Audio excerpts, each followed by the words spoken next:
everyone, Merry Christmas and welcome to another live episode of The Good Trouble Show. I'm Matt Ford. We're live today to give you, the viewer, the opportunity to ask today's guests questions. Just write your questions in all caps, and our wonderful group of Good Trouble Show moderators who volunteer their time every week will compile them, send them to me, and I'll ask the guests. Anyway, on with the show. In November, former Green Beret and Psionics operator Michael Battista appeared live on our show with never-before-seen footage of orbs he and a group of other psionic operators and other folks there recorded in the Uintah Basin. I'm probably going to butcher that. Uintah Basin, I think, is what you call it, in Utah. Anyway, the debunker community, well, they went debunkers, flying into action with the head of the debunking flock, Mick West, posting that what they observed were nothing more but Starlink flares. So today we are joined by Michael Battista and the other folks who were there for the event, and a scientist who will prove that Debunker Mick West may be full of bird poop. So please welcome, we have on the left, former U.S. Army Green Beret turned psionic asset, Michael Battista. On the top right is Carl Andresen, a psionic asset, and who's also known as Carl the Crusher to, he has something like 3 million viewers. Let me scoot over there. And then on the bottom left, we have military pilot, J2. And on the bottom right is Science Bob McGwier, who has been on our show many a time. So anyway, guys, welcome. Can everyone hear me okay? Loud and clear. Yeah, good. All right. Okay, cool. Thanks for joining us, and I'm super excited. This will be kind of our last show, I think, for the year.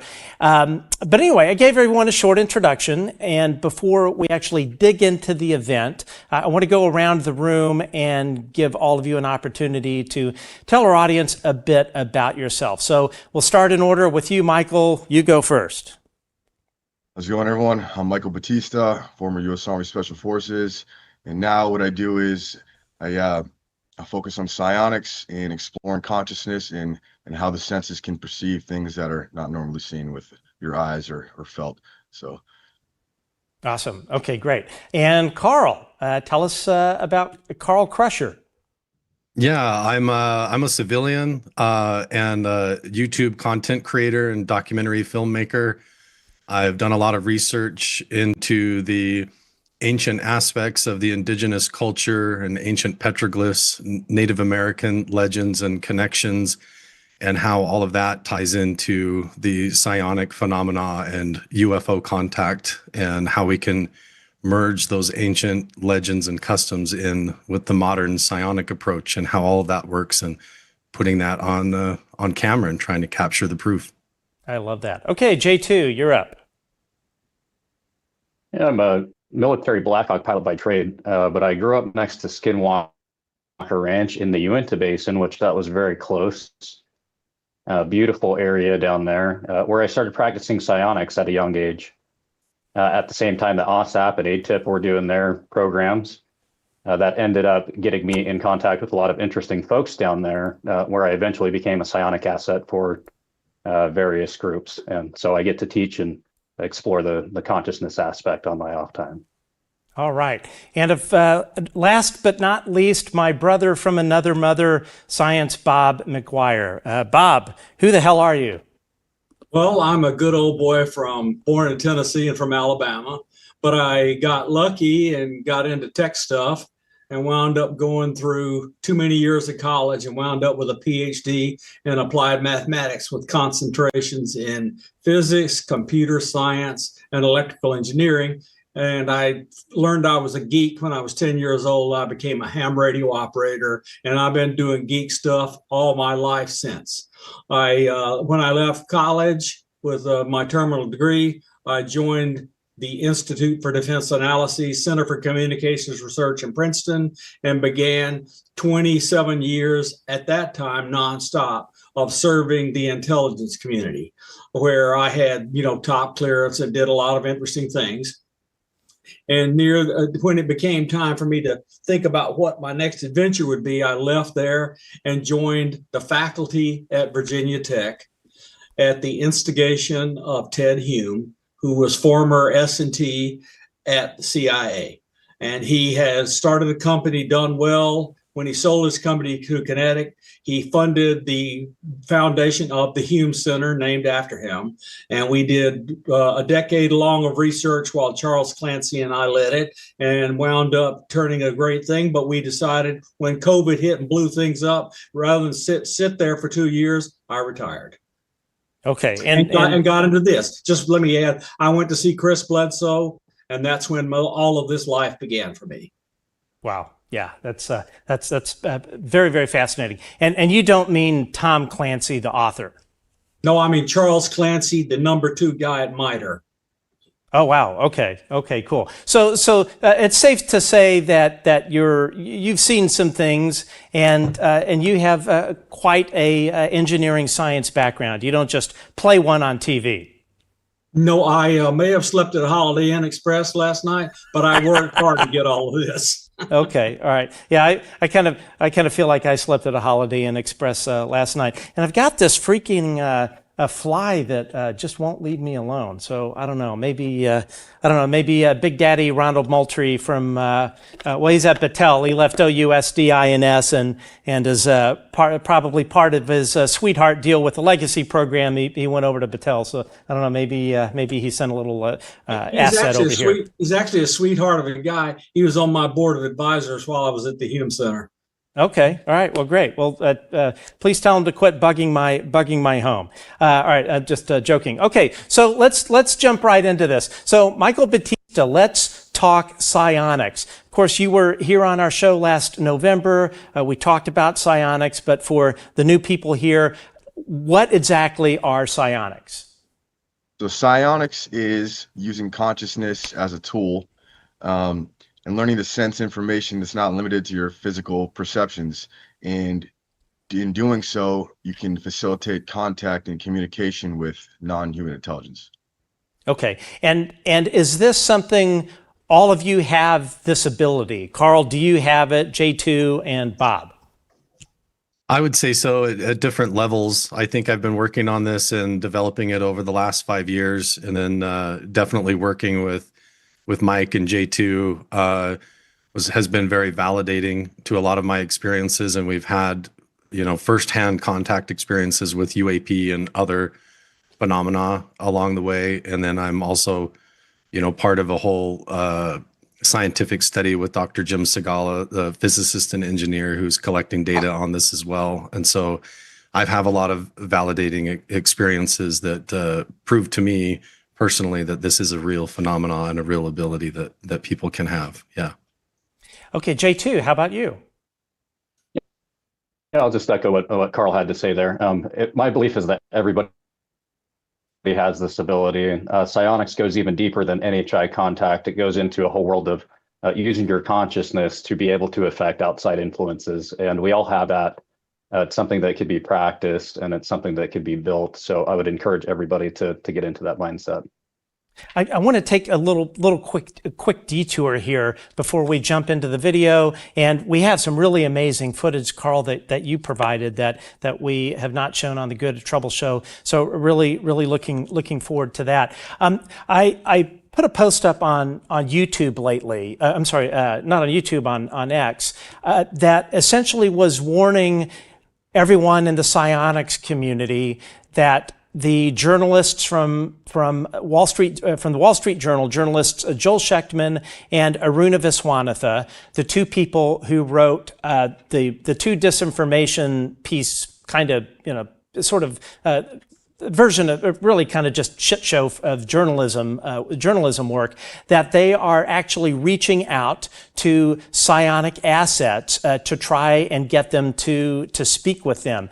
Now, I made this video out of my car and just said, hey, if you're involved in this whole psionics thing, don't talk to these folks. They are totally bad actors. You can't trust Wall Street Journal reporter Joel Schechtman or Aruna Viswanathan. Michael, Carl, and well, really for all four of you, Any idea why all of a sudden the Wall Street Journal is interested in psionic operators? It is completely suspect to me.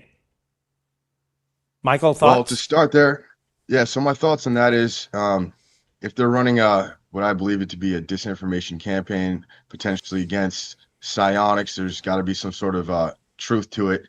And people are working very hard to discredit what we do, and we take it very serious. So we're out here trying to present the evidence and collect video footage of this phenomenon. And if they're doing something like that, we must be right. So yeah, over Carl, do you think you guys are over the target zone, and that's why all of a sudden these two shady reporters are wanting to do a story about psionics? Yeah, definitely. I think that where there's smoke, there's fire. And I think that what we're demonstrating and what we're capturing and witnessing in person and getting on film and everything, I think it is sort of revealing a great kept secret that certain organizations, entities, and corporations have held. And they want to keep this a secret, not only for energy reasons and technology reasons, but also for what it says about humanity and human consciousness and who we are as a human species and what we're capable of. And as people tap into their psionic abilities, basically that reveals that we have the ability to perceive things that are non-local or not in your local environment. And that is something that they don't want. They want to keep their secrets. The last thing they want is a lot of people with telepathic abilities and extrasensory perception or hyperdimensional awareness walking around out in the public that they can't control. They would like to keep that a secret or keep it weaponized or keep it as a tool that only they have. And so when people like Mike and J2, they come out of these programs and start working with people like me, that kind of causes them cause for concern. And so they have to start these disinformation campaigns to try and suppress that. J2, you spoke earlier about how everyone has this ability. Do you agree that if let's say you were able to conduct a master class on YouTube instructing millions of people watching on how to call these vehicles orbs, etc., do you think that maybe that is what they're really worried about, sort of the proliferation of this ability, educating the public at large that they can indeed do this? I think that's exactly right. I think there's another issue here too, and that's that it's a hard pill for some people to swallow. But once we can move past that conversation of what exactly the NHI are and how they operate, we can really get into the real weeds of what really makes us human. And I think that that's going to be the most powerful tool once we're able to have that conversation and people to be able to sit down, go inside, meditate, look inside, be able to communicate with the universe and communicates with its inhabitants. I think you really open up a seed to make everybody almost superhuman in a sense. And I can say personally, from living with this for 20 years, it's like seeing the world is round for the first time. Instead of living materially, you live with an extra sense of dimensional purpose. And it's a profound and beautiful reality. Indeed. Bob, your thoughts? So they've given one tack. Let me give a different tack. I have started 2 venture capital companies, Hawkeye 360 and Federated Wireless. And that means, what they ought to mean to people is, I keep my finger on the pulse of these kind of creative new companies that come up. And the following are facts that people can go check. Lots of money is flowing in that has been on the sidelines to invest in these kinds of technologies, these kinds of thoughts. And what do people with that kind of wealth and desire want?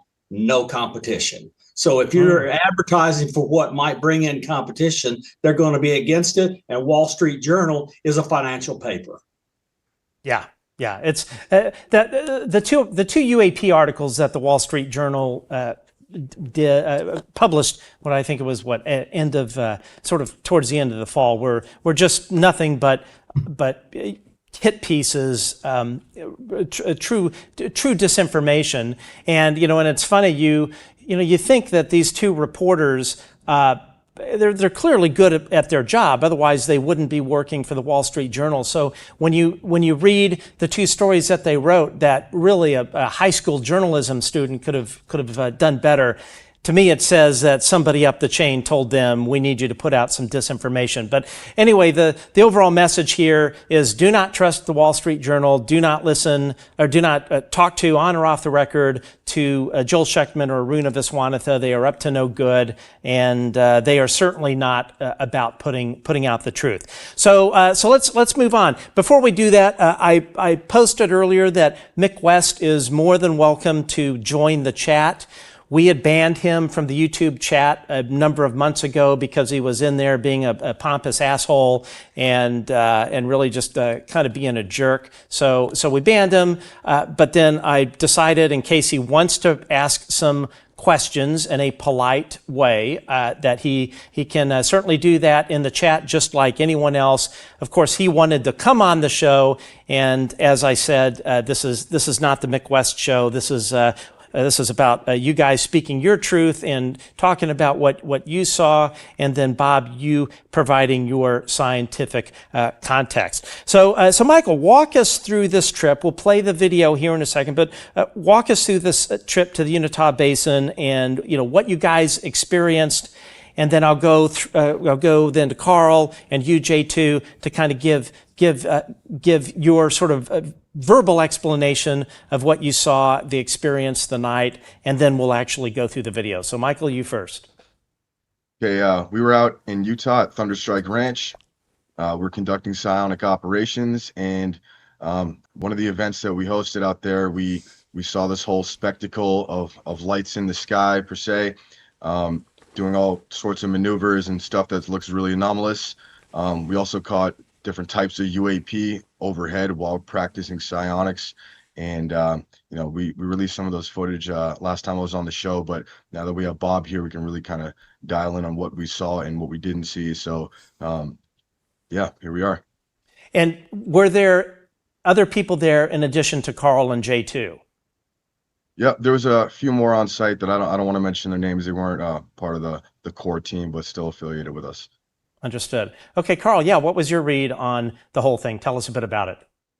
Yeah, we work at this property that's called Thunderstrike Ranch, also Lightning Springs Ranch. It kind of there's two company names there, but it's basically 20 miles north of Skinwalker Ranch. And the location doesn't really matter as far as psionics is concerned. It's more about the people and the intention and that setting and what you take into it. But we like to work at a controlled location where we have some scientific sensors, and the property managers and owners are good and cooperative to work with.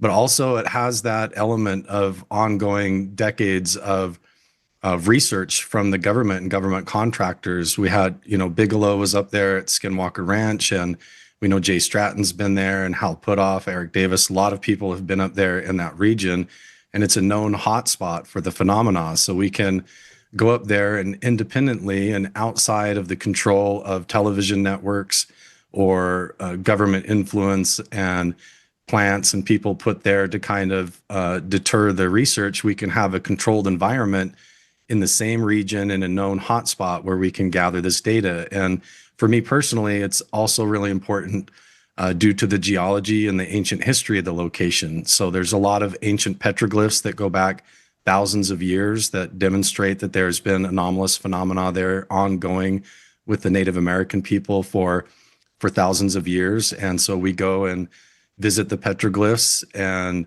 visit the site and travel around the area, talk to the locals, and then during the daytime and nighttime, we do psionic operations and attempt to make contact with the phenomena. And when all of those pieces of the puzzle come together, we have a lot of success, and we're able to catch things on night vision and thermal, and then advanced near infrared equipment. And we're able to catch stuff that I believe is even better than what the official people from the government are releasing. We're getting all of that on camera and having multiple eyewitnesses. And there's not only us and the core team, but we bring other people to come up and join us to see if that affects the results. And so far, it seems like if we have the core team in place and the right gear there, we're able to be successful just about every time that we go out. J2, you grew up next to Skinwalker Ranch. Did you ever meet Bob Bigelow? I'm curious. I did not meet Bob Bigelow, but I did meet other members from that original. I would love to meet Bob Bigelow, maybe one day. But I do want to say, though, the area itself, in my opinion, I've done psionics around the globe. It's probably, I mean, it's for sure up there on the most psionically active place that I've ever done psionics. And so I really find it very fascinating that we're all back at this place, and it continues to be the center for consciousness research. So talking about our trips going out to the Uintah Basin and what we're conducting there, I think it's really going to be integral to our understanding of consciousness and how NHI works and how the phenomena works. And I don't think that we're going to stop anytime soon. And I encourage other teams to get out to those locations, Thunderstrike Ranch and other hotspots, and to continue that research with us. Okay, great. All right, so I want to play this first clip. Again, Michael, everyone watching, we showed this clip originally in your episode in November. So we're going to watch this. Michael, while we're watching it, and I'll have this clip on loop, feel free to provide kind of the initial setup of what we're looking at, and then Carl and J2, feel free to add anything that you want to add to this. So let's see here. Press the right button, and we'll see how this goes. All right. So, okay, so here we are. Mm-hmm. We're at Thunderstrike Ranch, and the intent for this event was for the NHI to just show up in the safest way possible for them and for us to view and collect data and record footage. That is the one with the laser looking at, that's actually to the south. This is looking west. And we had activity all times of the night and in all directions, but some of these clips are more focused on some of the more anomalous stuff that we had in the larger groups, like almost like a fleet or swarms. So here we are. And Carl, when I'm watching this, it's clear what are stars. In my view, they're smaller dots of light. And I think over in kind of, we just went through it. You see some stuff flash red, but the other ones, for instance, the one that looked like one of you guys was shining a blue laser at, are those orbs? Because they do look like they're sort of changing color. Yeah, some of them are a little bit different. Most of them do appear in the distance like a sphere or an orb, and we have to use sometimes advanced equipment to get more resolution on them, to get different aspects of the way that they look. But we definitely try to look in all different directions. And part of the reason that we like to work in a clean environment like Thunderstrike Ranch up in the Uintah Basin is that we know where the airports are. We know how far away they are. We know where all the air traffic is, and it's really free of a lot of that light pollution from the city and other stuff that can clutter the sky. And we can get a really clear idea of what we're looking at and what's there and what's not. And we're able to get stuff looking to the west, to the south, even during the daytime, directly overhead to the north and northeast, all different directions. And so we can kind of have this open view with a lot of acreage to work and explore. And as we go out and do psionic contact, we don't always know what direction it's going to show up or how it's going to appear. But what we're finding is that they're showing up in these swarms and clusters, sometimes just in pairs of one or two, but oftentimes what look like triangles or almost pyramid shapes, and then different swarms that come in and move together. And one of the interesting aspects is that we notice that these objects are manifesting and appearing out of some of these ancient canyons where we know there are ancient burial grounds and ancient petroglyphs, and that there's literally no one up there. And we can see these objects coming out of the clouds and appearing in the sky in groups and then descending down into these canyons, and oftentimes in front of the horizon line and in front of the mountains in the distance. And we can go up there in the daytime and verify what we're seeing and where they're going and where they're coming from. And it just provides a really good environment for us to go and repeat this work over and over and make the psionic contact. And then also there's a lot of phenomena that also happens down on the ground. There's been several, 6 or 7 different, what you would classify as like animal mutilations that have occurred. We found a couple of dead cattle that have died in anomalous ways that we can't explain. And the thing about Thunderstrike Ranch is that the property owner is the same rancher who has and owns all of the cows and the herd of cattle that you see on the Secret of Skinwalker Ranch television show. So every time on that TV show, when they have the phenomena that interacts with the animals and the cows, those are the same animals that we're researching and dealing with and investigating when they turn up dead and things at Thunderstrike Ranch. There's also been a house cat that was basically taken off the front porch of the property, several dead deer that have been found dead in strange ways. And so we always go and we take advanced equipment like EMF detectors, radiation sensors, like Geiger counters and such. And we do like a whole full investigation on what's going on, not only in the sky and at night, but during the day, and the way that it affects the property owners, the livestock, and the whole environment of the area. So it's like a living laboratory that we can go and explore the phenomena and make contact. And we seem to be able to go there and come home with a lot of data and a lot of good evidence.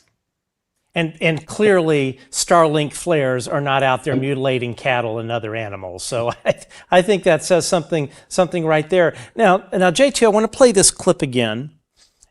When I'm watching this, the one thing that I note here is that, and I'm going to freeze. Oops, I'm going to back this. I'm going to pause this, and then I'm going to back it up. But right at a little bit above the horizon line, like that ball of light looks quite large. Now, one could argue that the exposure of the camera being exposed for low light situations could make things look larger on camera than they are in real life. My question to you is, what we're looking at here, to your eye, was that orb of light that size?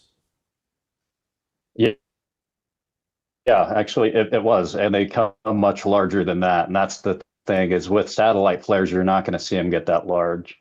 Right. As a trained observer who spends a lot of times in the skies, a lot of times under NVGs even, with the naked eye, I mean, that I would say through that video, it probably doesn't even look as large as they look in real life, just with your naked eye and viewing the actual scene itself. So that by itself is already anomalous enough, and it's already something enough that's going to catch your eye. And there's no doubt about it. When these things happen, I believe it's for the observer. I don't think that would be there had we not been in those situations. And in that case, probably another thing that was left out is that many of these instances of these little swarms coming in, or onesies and twosies crafts that come in, that's directly after we send out a request to the universe, as I like to say, to appear, and then we'll get that response. Okay. Now I'm going to let this cycle back right through. Afterwards. Sure, of course. Okay, I'm going to let this cycle back through again. And then, Michael, I'm going to ask you something about when we get to this little section.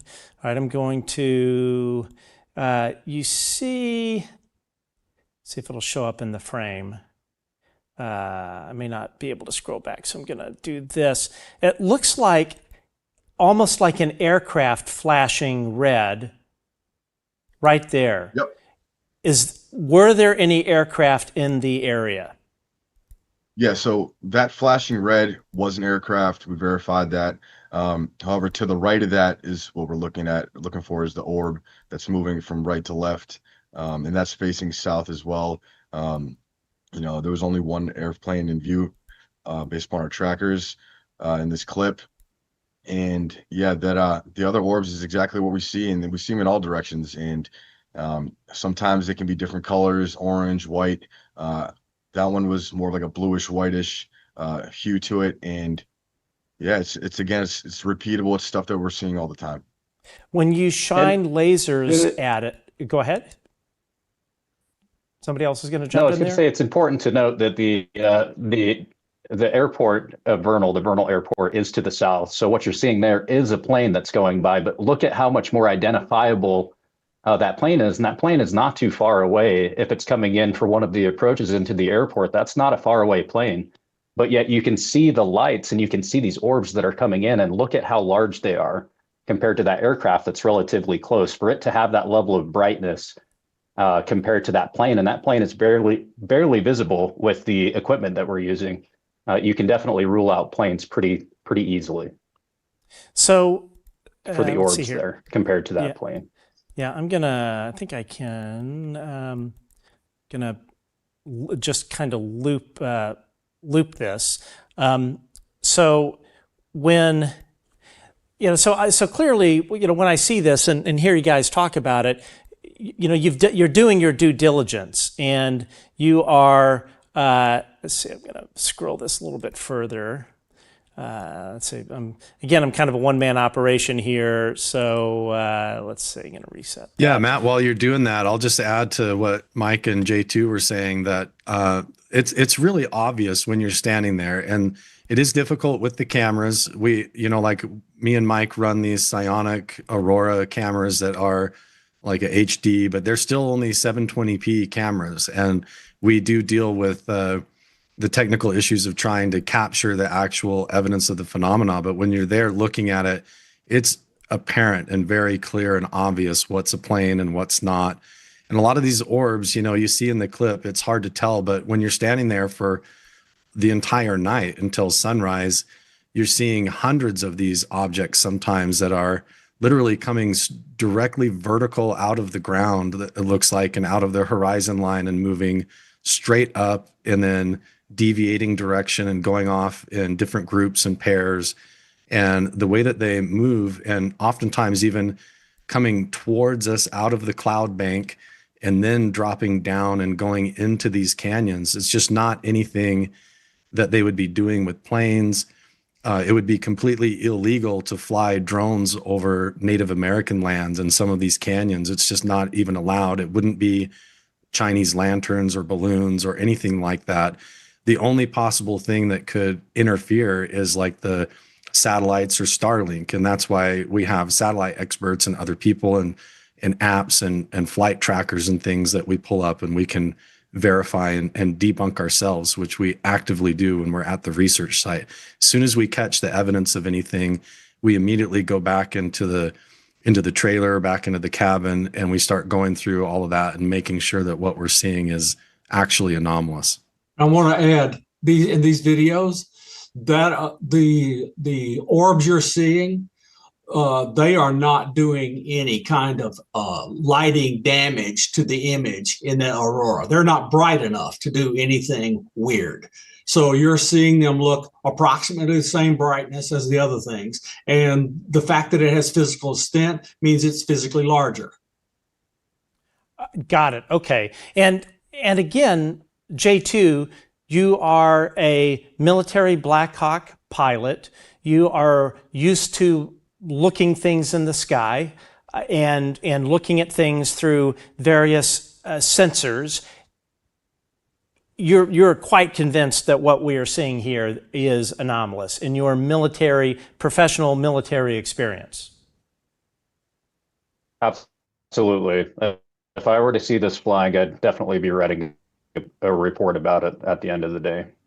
And we're going to get to the whole Starlink thing here in a second. We'll talk to Bob about that. But I take it in your professional experience as a Black Hawk helicopter pilot for the military, operating a multi-million-dollar, incredibly sophisticated machine, you have seen Starlink flares before. I have, yes. And these are definitely not that. I would agree with that. Okay, great. Let's see here. Now, next thing I want to do is actually a couple other things I just want to point out. I'm going to let this loop back through. Did any of these react to the blue laser? Did they move when you hit them or anything of that sort? That was a device that I took, the blue laser. It was the first time that I've used that. I've seen other people experiment with it. A lot of it is just for targeting and on so that everybody can see what we're seeing and look at the same object. When On this particular trip, it was over Halloween weekend, and we didn't notice any response or reaction to the laser. Most of the response seems to be correlated with our consciousness and with our thought processes. So it has to do with the team and what our goals are and our intentions for being there, like our reasons for being there and why we want to film them. And it seems like they show up and respond more. It sounds strange, but they seem to respond and move more according to our thoughts and anticipation and what we're expecting. In the full videos that we film through the documentary process, there's several moments where even in the daytime when we're just getting ready, where I will ask Mike, like, hey, what time do you think they're going to show up? And he doesn't say, oh, right around 4 o'clock or around 4:30. Like, he's not even general. He'll say, I think at 3:45 or at 4:35, like exact specific times that he feels intuitively that these things and the phenomena are going to show up. And most of the time, as soon as we notice that these objects appear in the sky, I'll look at my phone and Mike is almost right on the money down to the minute, like exactly when they show up. And it's usually a big moment. And then after that, it's like all of us get aligned and we're on the same page. We're like, okay, it started and they're here.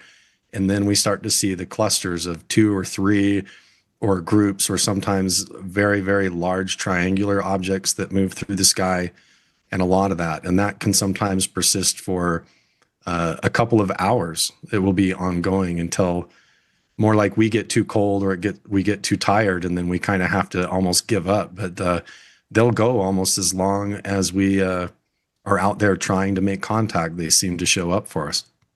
I want to play another portion, something that I noticed here. And once we get to that, I want to see if you guys noticed this. I'm sure you did. But okay, we're over in this area. You see the aircraft blink on and off, which is clearly much smaller than the other light points. And I believe you're looking in the same direction because there's that red light again, which and I take it the strobe that you just saw near the red light, that was another aircraft? Correct. Okay, so we'll see the aircraft. Yeah, so that clip with the blue laser, I believe we're looking almost directly south, and there is a little bit of intermixed air traffic. So there are some airplanes that you do see, and it's very clear. We can tell that one orb that we're pointing the laser at there, it literally came out from behind like a nearby mountain, and it moved a lot slower and was much larger, and it didn't have any air traffic lights on it, and you could see in the sky the other airplanes in the distance, and they were completely different. And so yeah, we can tell the difference, and when you're there, it's really obvious. Okay, I'm going to play this forward, and I want you to look kind of like sort of the left third of the screen. You'll see 2 white lights pop on and then pop off. So watch here. There they were. So what? That's actually a laser, and there's some power lines right there, so that's what that is. Oh, got it. Okay, that's what that is. Okay, so that's nothing anomalous right there. Okay, cool. Now the next thing I want to do, I'm going to play. I took this footage and applied an emboss filter to it, and the reason I did that is that I think in this presentation you can really make out the size of these orbs. I mean, they're really pretty significant. And even when you get to that one area where you see the aircraft anti-collision light strobe on and off, it's obvious that's a very tiny point of light versus this, where these things are quite large, especially that one there in the bottom. Right, and I just got a piece of footage in the last couple of weeks of the lowest orb I've been able to catch on camera, besides landing, which wasn't really an orb anyways. But I could actually see shape to a craft emanating inside the light and emanating a light out of it. So that was pretty cool to see. Maybe we can release that footage on here as well. But yeah, they seem quite large when they're out in the distance, and they're not really behaving or reacting like typical aircraft or a satellite or space trash going in the atmosphere. So I believe what we're seeing is anomalous, and it's the type of stuff we see everywhere we go. Thunderstrike Ranch is good for that because it is so isolated and it's easy to discern between, you know, a plane or something else and these orbs.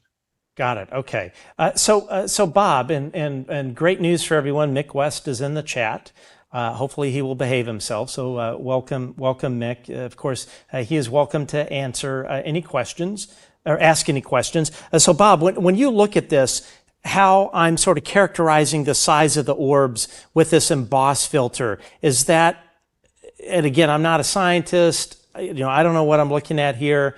Would you agree with my characterization that this is a good method of demonstrating the size of these points of light?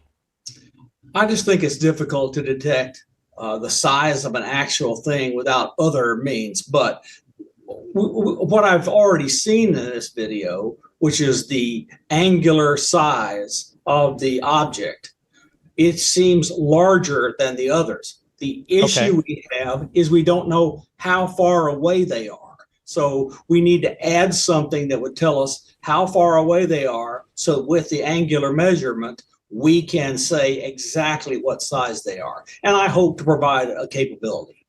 Okay, great. Now, I have another video that I want to show here. This was sort of a video of these orbs crossing, which I would say this is what Mick was probably referring to when he was saying that these were nothing but Starlink flares. So, Michael, same thing. Kind of walk us through what we are looking at here.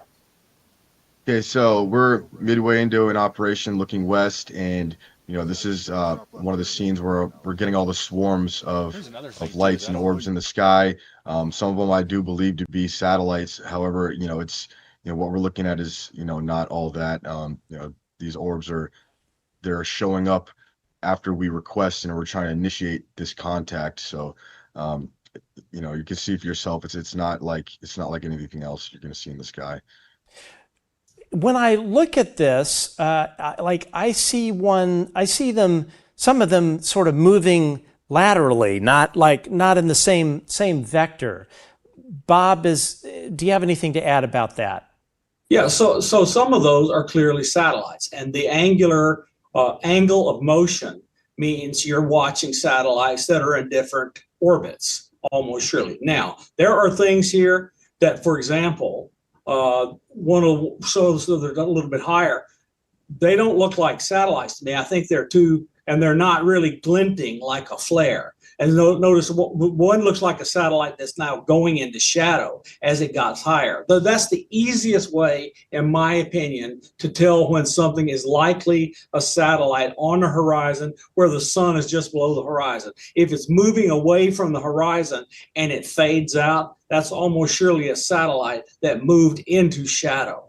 But there are things here that are moving a lot left or right. I don't believe they're satellites. And later on, when we get into the analysis that I did, there are things here that I do not believe are satellites. There are things here I am certain are satellites. There are things here, like some of those that are right on the horizon and looking fairly right. I am absolutely convinced those are Starlink flares. So, in other words, the arguments on that brightness there, those are Starlink flares, period. Okay. So, in other words, it's a nuanced argument.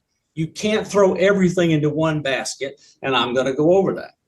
Okay, great. Now, I have another version of this that I sped up to kind of just sort of put things in more of an accelerated way.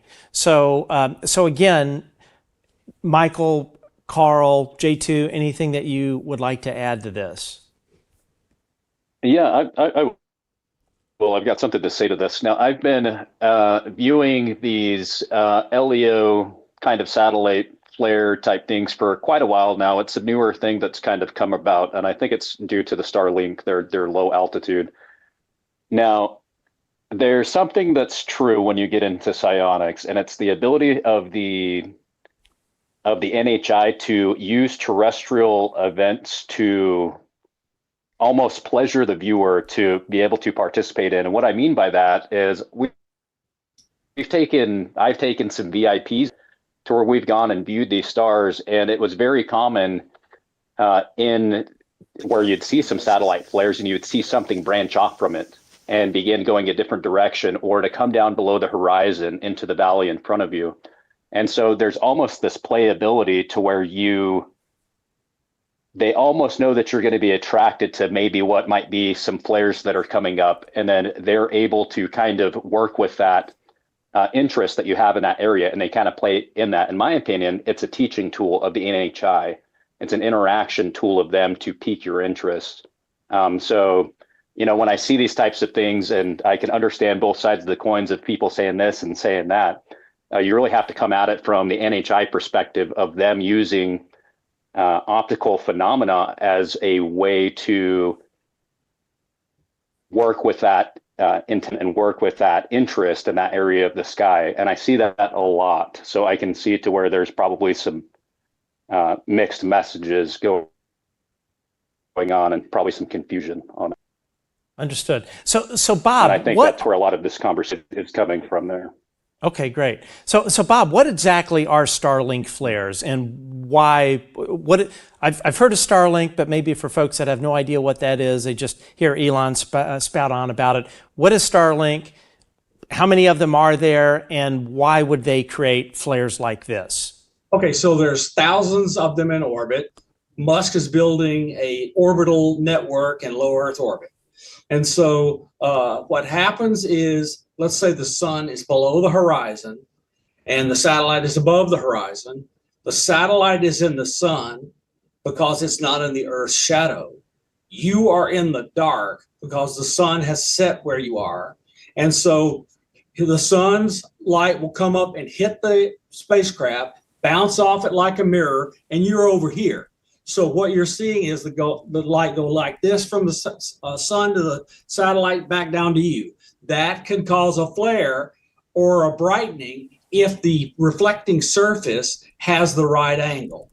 And so I have this program when I'm giving away to people so they can identify these things. And Mick pointed out to me one thing that I had forgotten, which I want to thank him for pointing it out.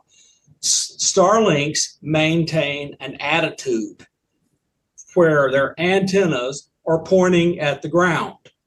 And so this gives them a predictability for the thing on the bottom that's doing the reflecting.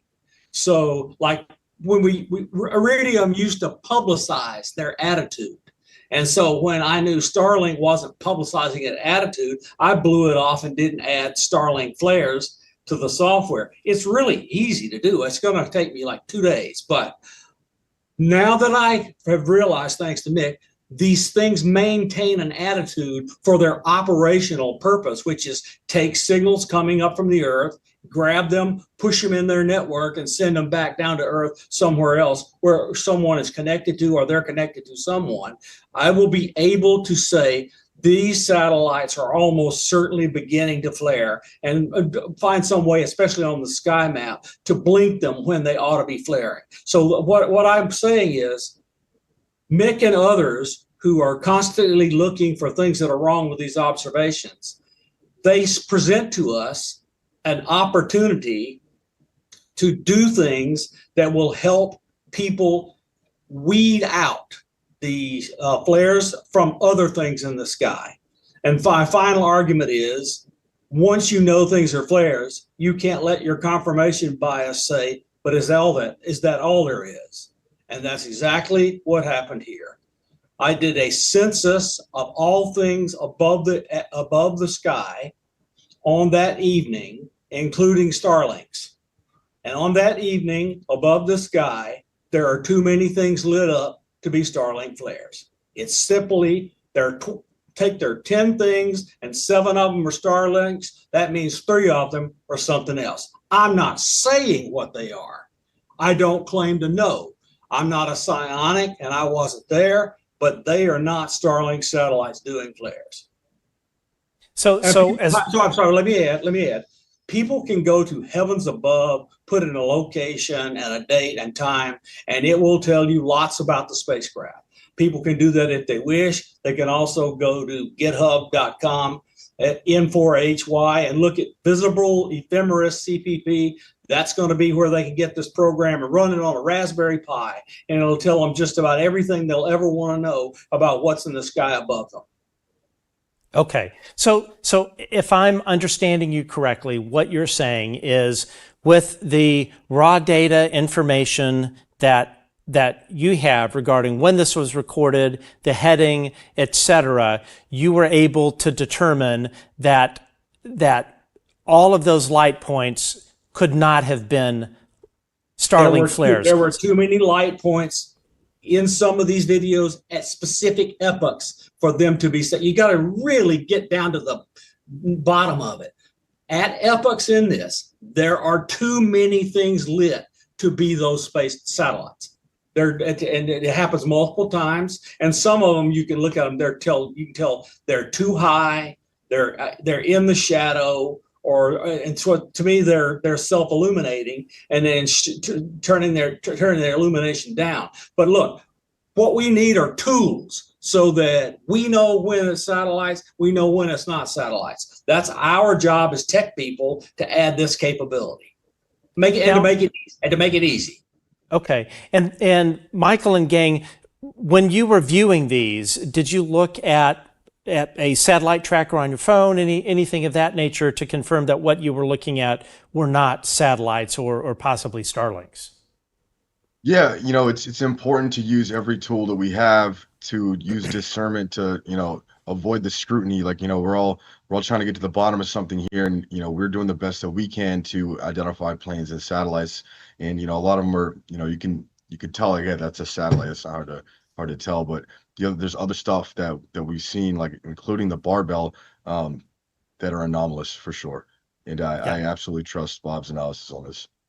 Absolutely, and I think that's one of my sort of complaints about Mick and their sort of psychological tools that they use for debunking is they will look for the lowest hanging fruit, versus I would say all of us in the room, all we want is the truth.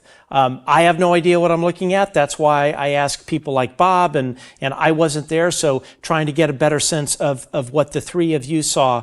But certainly some stuff is prosaic, but what Mick and these guys do is they'll find one thing, which is one of the reasons that Mick will go and ask for raw data, is he'll find the one thing that is prosaic, and then there's sort of game that they'll play, or tool that they use, psychological tool, is then they'll take the rest of it and say, well, if this is X, that means that the rest of the data set is X. They'll throw it out. And I think in general, they know, these debunkers, they are very smart people. They know exactly sort of how to play human psychology. I think that they know that people will always sort of grasp on to the simplest explanation. So if you say it's X, that means that the rest of the cohort is X, rather than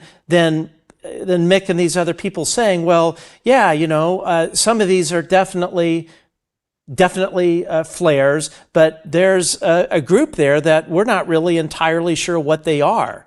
You will never hear that from these debunkers, because they do this as a profession, in my belief. So in the court of public opinion, this is called witness impeachment. You pick out one thing and condemn everything else by witness impeachment. It's not fair and it's not right. No, and it's not operating from a place of altruism. In other words, like all of us, as I mentioned here, we all want the truth. And I certainly have seen things that when I looked later, I'm like, oh yeah, that was a satellite or whatnot. And it's like, okay, I was wrong about that. But I know I've seen things above my home that are not satellites, when this thing's 50 feet above the roof of my house, and is as bright as a welding arc, and as big as a Mini Cooper. I know what I'm looking at is not a Starlink flare, and it's fading in and out like a firefly.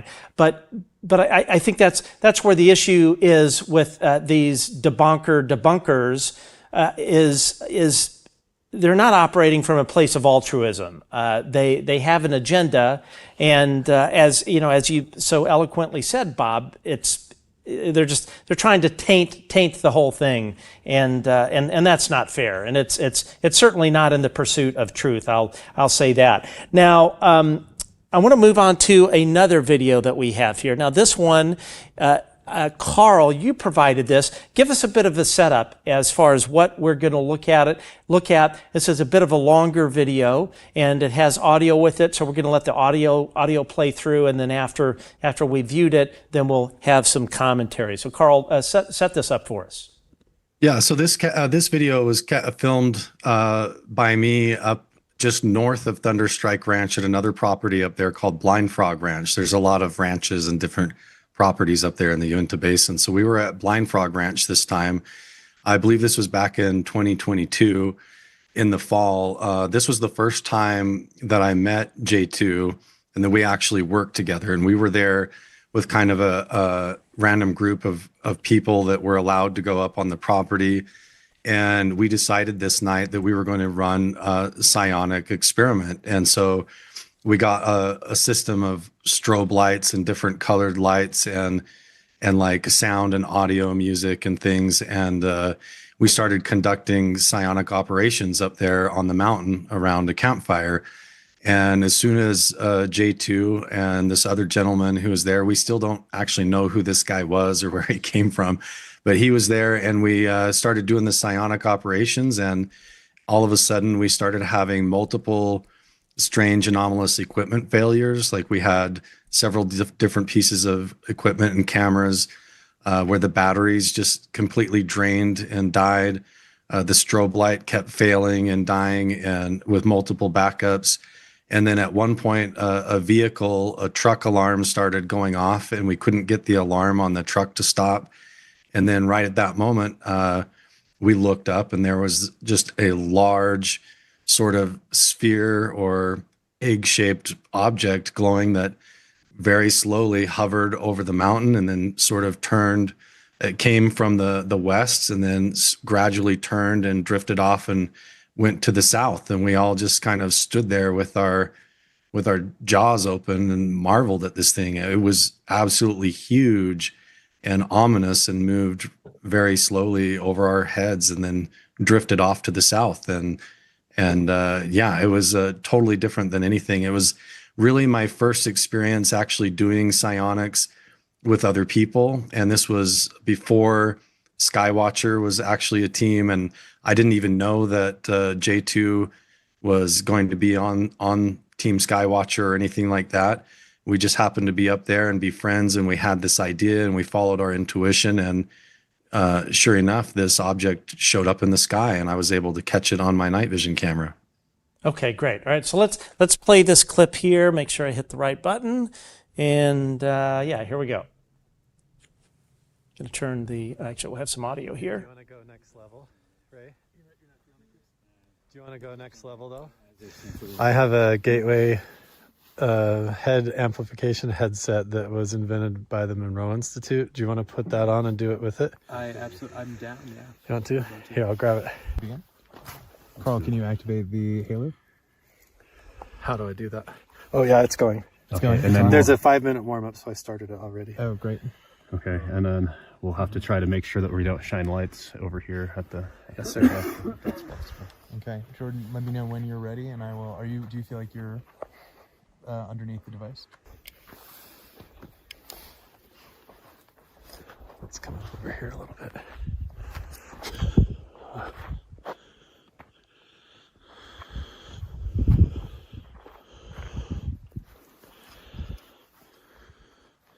Do you have that laser pointer?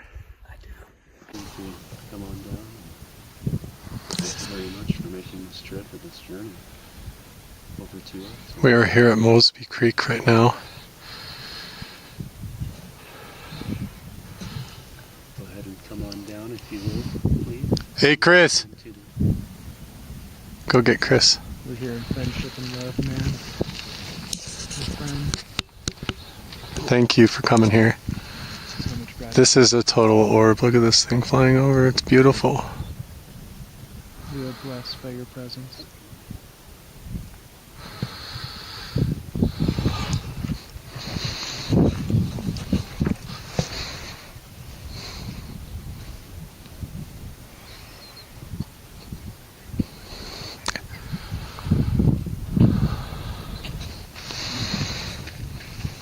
Yo, Chris.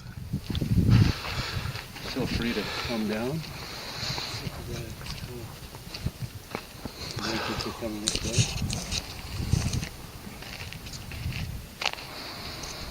We hope to move this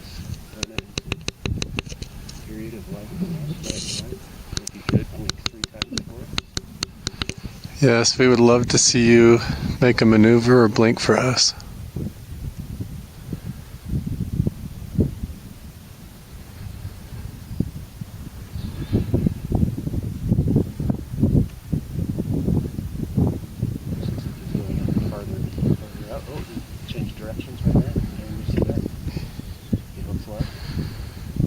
I've got it on camera. It's getting faint.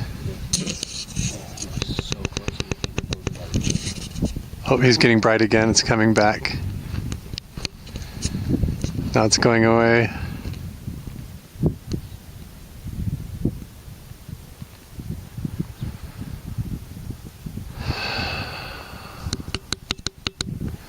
We all saw that with our eyes, right? He just dropped back down. Came back? Yeah, he just dropped back down. Real fast. Where is it? It was by that side. You think it was the satellite? I mean, I thought it was one, but It was very bright it seemed really bright. and moving extremely slow. What time is it? When it first came over the hill, it was actually doing good. It was actually wiggling like this coming over the hill, and it was actually quite a bit brighter. We sat out here for maybe 30, 45 seconds, or maybe over a minute before we touched. No, it was really bright. And you think he was what, kind of shot down? Yeah, so I did Rapidly. It could have been a shooting star that I saw shoot down, but it almost right where it kind of disappeared. I saw a little light come, and then let it go. Gary's truck alarm just started going off randomly and it won't go off, turn off.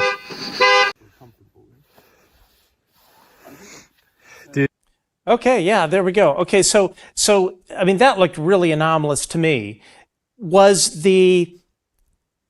what you saw in the video, this looks like a humongous orb of light. Was it that size to your eye, or could it have been the focal length of the camera exaggerated its size? Yeah, it was definitely very large and anomalous. I've only one other time ever seen an object that big, like an orb or sphere shape like that. And that was over in Hestelen, Norway, when I went over and worked with the team at Project Hestelen over there. But yeah, up there with J2, that was probably one of the largest objects other than, Mike and I, we did film something on a thermal imager when we went up to Thunderstrike Ranch that could also be very large, but it is hard to verify. But with the naked eye, it's even more apparent. It's constantly a frustration with the night vision gear and the camera equipment. Once you get up into the military grade NV sets and infrared systems, they're a lot clearer, but a lot of times they don't come equipped where you can put an SD card in and film anything. You can just look through them as optics. And so when it comes to recording equipment with the night vision, part of this is it can be frustrating to capture the ominous size and the movement and the shape and the light that comes off of these objects as it gets filtered through the camera. So a lot of times what you see with your own eye is a lot more impressive than how it ends up looking on camera. That's been my experience as well. J2, so you were there for this. You were there for this event as well. J2, do you copy? Oh, that might have lost his. So that's yeah. Do you hear me on this? Okay, I hear you. Your video's hear me? frozen, but that's okay. Going ahead. It looks like you're taking a nap. Okay. Yes. So my question. No. That's okay. So Video actually. Go on ahead. Okay, sorry. I think there's a bit of a lag here. So for this video, this actually started about 10 seconds after the event actually took. So what had happened was we hopped out of the trucks, and once we were at Blind Frog Ranch, and I was talking to Carl little bit about how these kind of to the effect of sometimes you've just got to point to a portion of the sky and request something to come. And right as I said, right where I was pointing this over this rock, this hill side, and when I say it was large, it was large in fact that it was almost overwhelming. It was like this large spotlight turned up and came up over this ridge. And at one point, I started filming as Carl was getting his camera. I remember at one point, I almost considered like grabbing a rock at this object. It was so close. And what's fascinating is we had another team that was up at the top of Blind Frog Ranch, and this object was actually between the two of us. So it wasn't actually up in the sky somewhere beyond where we were. It was more so in between.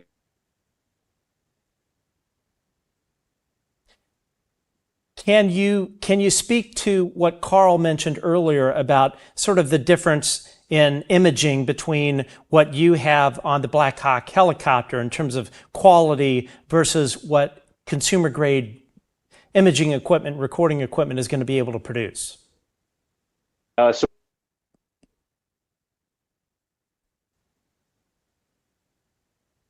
what you're seeing in that, you use night vision optics. They have certain nodes in it that will be able to reduce bright spot. Not very expensive. Blur a little bit in this poll, but I would argue that it would probably be much larger in real. Okay. Yeah. Night vision optics. And you're cutting out quite. Instance. Yeah, you're cutting out quite a bit. So we're going to jump back to Michael and Carl. So in this particular instance, there's no way this thing could have been a Starlink flare due to its size, correct? Yeah, I would say no. One other thing I forgot to mention real quick is just that, like, with the naked eye, you can kind of see it on the night vision on the footage that I caught. It's a little bit pixelized, but with the naked eye, you could see that it was illuminating the environment around it as it moved through the atmosphere and came overhead. There was an actual glowing aura that was glowing off of some of the hazy clouds and the mist in the sky and the atmosphere above us. And you could tell, like J2 said it, the sense was that you could almost throw a rock at this thing. It was so big and so close and low over the horizon. A lot different than I've experienced before. It felt like it was very close. It felt like intuitively like we were being watched, and it definitely showed up exactly when J2 pointed up at the sky and kind of made a request in his consciousness, like almost like putting up a simple request, or you could almost say like a prayer, like we would love for you to show up here in the sky. And he's even pointing up in that area. And then right after he did that, just like Mike has done at Thunderstrike before, where we ask him, what time do you think all this is going to start? When are they going to show up? And you can almost look right at the clock, and it's like they make your wish come true in sort of a way. If you're in the right mindset and you have the right people there, it's like they go along with it and they show up for the party. Okay, and I want to point out Mick West has been posting some questions. So Mick, at the end of the show is when we present the questions to the guests. So we're not ignoring you. We will definitely ask. I want to make a couple questions. of points, Matt. Please, so Bob. first of all, the thing is too large, and too high to be a flare, and it would need to be a flare if it was that bright. Right. So the thing was moving too slowly to be a Starlink. So there are a couple of things that really mitigate that being anything other than I don't know. Gotcha. Okay, cool. Let's see here. Actually, we're going to do a little mid-break. So let's see. So folks, we have, of course, more footage coming up, and we're going to take questions from Mick West and our other viewers here on the show. But half of you watching right now are not subscribers of the show. So please hit the subscribe button, hit the thumbs up button, and leave a comment. Believe it, all those sort of things that YouTubers will ask you to do, those are the things that signal YouTube to to recommend our content organically. I'm very tongue-tied today. It must be the fly that's buzzing around me. And as I've said before, this is a one-man show. We do not have sponsors, so we strictly rely on Patreon subscribers to kind of keep us going here. We're on Patreon at www.patreon.com/The Good Trouble Show. Also, super chats are open and are a great way to support the show. We have to pay studio rent, all that kind of stuff. So any support from you guys, we always appreciate it. And as again, I also want to thank our moderators who volunteer their time to make live shows like this possible. So anyway, I wanted to get that out of the way. So back to the show here. Now we have another video that I want to show. And Michael, let's see. When I play this, I want you to just kind of again walk us through what we are looking at. Okay, so this was a prior operation over at Thunderstrike Ranch. We're actually looking to the east-southeast, doing psionics, and we captured on our thermals these two heat signatures in the sky, and we had a backstop of a mountain range. It was 20 miles away, and this was actually between us and the mountain range. And at one point, not in this video, but we had orbs coming in below us in altitude.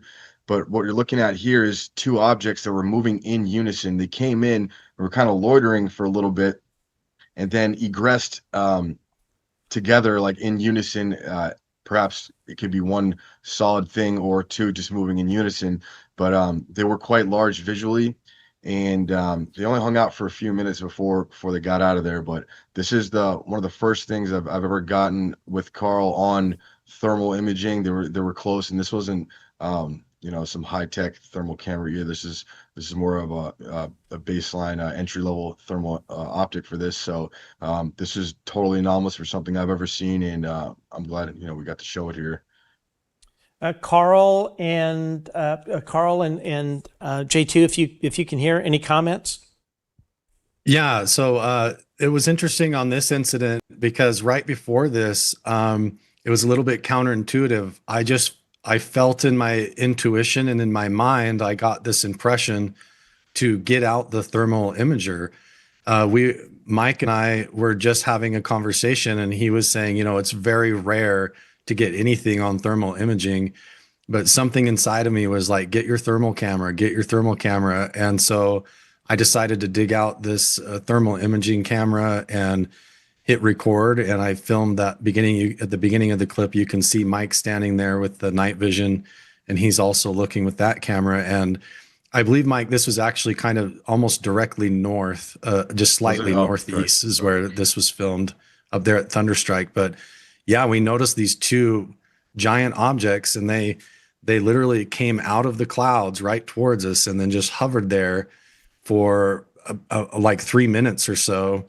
And then they just slowly in unison, like he said, they drifted straight back away and went right back into the cloud bank. And then we can go back up there in the daytime and see clearly that these things were lower than the horizon line in the clouds, meaning that it's hard to see on camera here because of the clouds. We're in between the closer horizon line and the distant horizon line where there's larger mountains farther away. So these objects came forward out of the clouds and hovered there for a few minutes, and then drifted back. And the whole time we were filming them, they were in front of the mountains in the distance. So they were too low in the sky and very, very large. And it's interesting that we caught them on the thermal imager, but you can almost see this strange aura or like energy around the objects, this blue kind of haze. And there's just different layers of phenomena going on with these objects, but how they moved together and appeared and then hovered there and then drifted away, along with all of the intuitive thoughts and things and the impressions that we're getting in our mind at the same time, it all kind of stacks up together to become an anomalous event that we were able to catch on camera. And they were white hot in the middle, sorry. And it looked like they were almost like sucking heat out of the air around it. So you can see it's white hot, and then it goes to red and the blue around it. So, unless it's taking heat out of there, it's causing that blue, which is, the coldest side of the spectrum. Science Bob, your thoughts? Oh yeah, well, I mean, it's hot in the middle and cooler around it. They're generating heat, and notice the ambient temperature all around them is colder than there. They're generating heat. Wow. J2, your thoughts? I think J2 is taking a nap. Kind of echo what. There you go. Going ahead. Sorry, there's a delay. Yeah, there's a pretty big delay here, but hey, I'll say on those, it's really hard to get orbs on thermal imaging. They can be right in the field right next to you, and you can have thermal imaging devices out and they won't even pick it up. So the fact that they were able to pick up a few of these, what I believe are more physical objects, is pretty exemplary piece of evidence for NHI. Okay. Again, there's quite a bit of delay there with J2. Awesome. And let's see here. I just wanted to say thank you to Diana for the super chat and Linda T7. Those super chats are what pay for the studio rent. So very much appreciate that. Now, we have another piece of footage that I think is really one of the most compelling things I have ever seen. And Michael, before we go to that, just kind of walk us through what we're going to see with this barbell video. Okay. Again, we're out, same contact operation, Thunderstrike Ranch. This one was actually filmed in the daytime. We're conducting psionics, and we have Billy Krizak on the camera, and he sent someone over here like, hey, get over here. We got something on camera, and I ran over there to check it out, and we have this, it looks like two orbs, something emanating a light, and they're almost rotating each other and possibly tethered by something, but you can see them in the sky going like this and moving, and they were actually moving against the wind as well. So they're definitely not, balloons or anything like that, or seagulls. Okay, all right, definitely not seagulls. Okay, let's see here. I'm going to hopefully hit the right button, and here we go.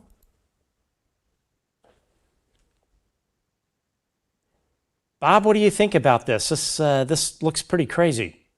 Well, it really does. So first of all, they don't fly like balloons, especially if the prevailing wind is from upper right to mostly left in this video. They're going against the prevailing wind. And the other thing is you can see things moving in the background. So they're clearly moving the camera. This is wild to me. Again, the best evidence would be if we had some kind of radar telling how far away they are from us. And people should go download my passive radar code and do it. And there's no way these could be like tethered balloons, like tied together and they're spinning about each other. They might be tethered, but I just don't. I think if they were tethered, given what we're seeing, we would see the tether. Now, maybe not, but I just don't see it. And if the tether is there, it's expanding and contracting. This needs further analysis, but I mean, it's just really interesting. Yeah, I mean that is something else, and I have to say this so I've had this fly that since I got into the studio was in my office, was sitting on my computer there, and it followed me into the studio, and it literally will not leave me alone. I don't know what the hell it is.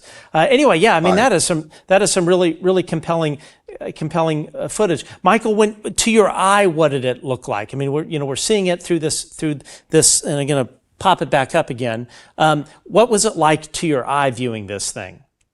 So we were at around 7,500 feet, and this thing was just about 10,000, if I can remember correctly. Not visible to the eye; it was only visible in the infrared spectrum. Wow. Okay. So, Bob, what does that tell you? And Carl, if you have any thoughts as well, please jump in.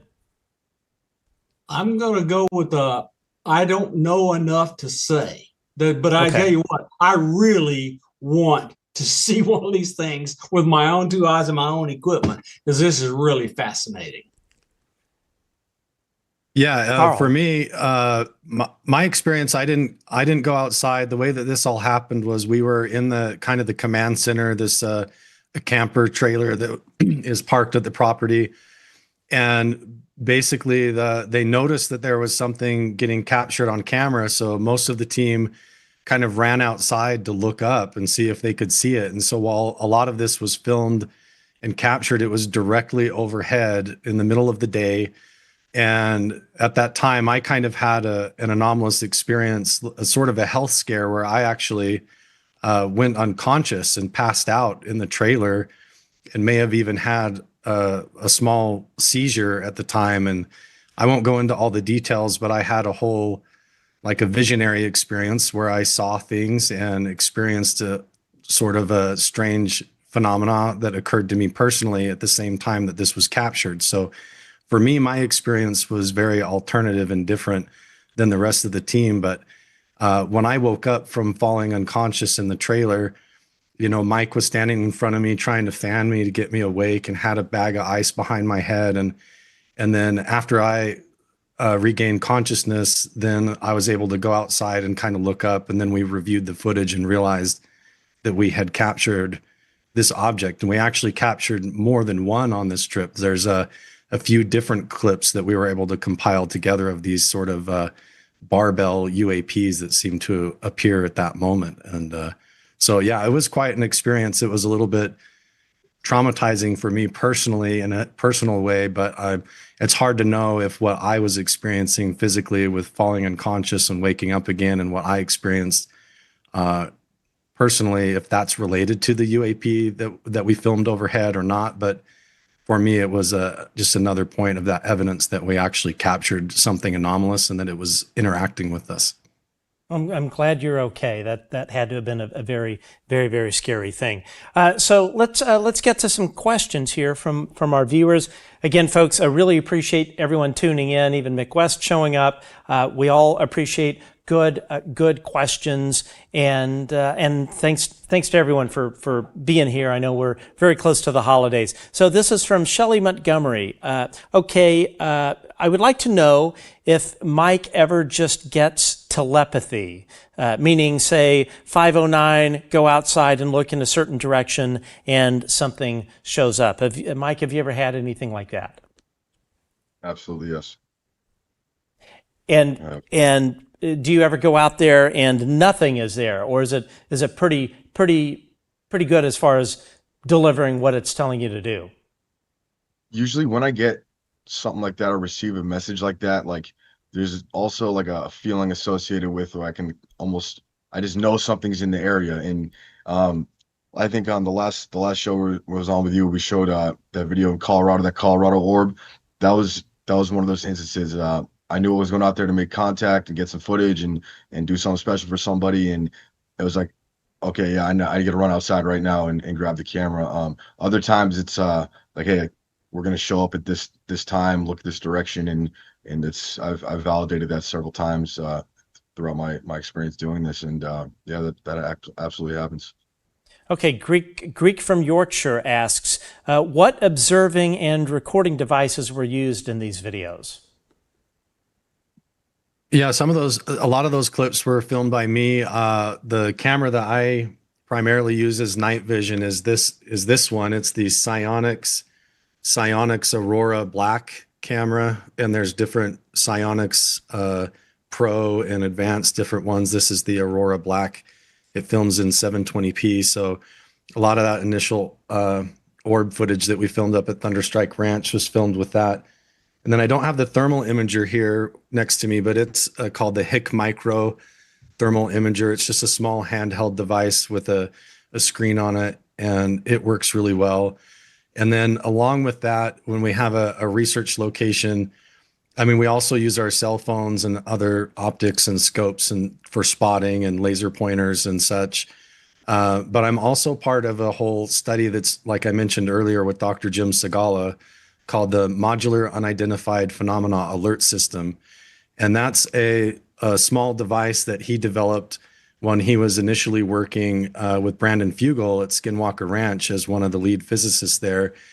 And they were trying to figure out a system where they could capture the data, scientific data of these events. And so those modular sensors that we have deployed at some of these properties are able to catch up to like 17 different sensor types, everything from electromagnetics, microwave energy, gamma radiation and gamma noise, the gyroscopic, infrasound, a whole list of different sensors that are all built into this one unit. And so a lot of times when these objects show up and UAP show up in the sky, we can also capture that anomalous energy as it comes over the property or moves across the property, and we can capture that data as well. And so we've got, like a whole list of different pieces of equipment, and we're always trying to upgrade as much as we can go. Whenever anything new comes out, if there's better gear, we're all kind of like racing to get the new stuff. So as much as we can as civilians on our own budgets, we try to go out into the field with the best equipment that we can carry. Right. And I just want to give credit to Billy Krizak from Pro Pixel Imaging. His equipment captured the barbell, and that he has a lot more advanced equipment as well. And, we also have cameras that can, screw PVS 14s on it. But all those black and white ones that we saw with the barbell and the previous episode, the orb taking a left turn, that's on Billy's equipment. Okay, from a geek from Yorkshire, does the phenomena objectively measure different between when summoned and otherwise as a control? I'm not quite sure I understand that question. Anyone want to take that? Does the phenomena objectively measure any differently between when it's summoned and otherwise as a control? Maybe what the question is have you noticed any difference between when you've tried to summon these things versus like when you walk outside and maybe something's already there? I'll say it totally depends on the situation. So you can have craft come in, you can have some of these things come in, and you can immediately start interfacing with them, right? So once you get into psionics, once you go into meditation, you understand that you can make a bridge to some of these things, mentally speaking. And so if you invite them in, then you already have that connection made. A lot of the times in my own experience, when they show up, it's usually for that psionic individual, and there's already a connection kind of waiting at your doorstep there.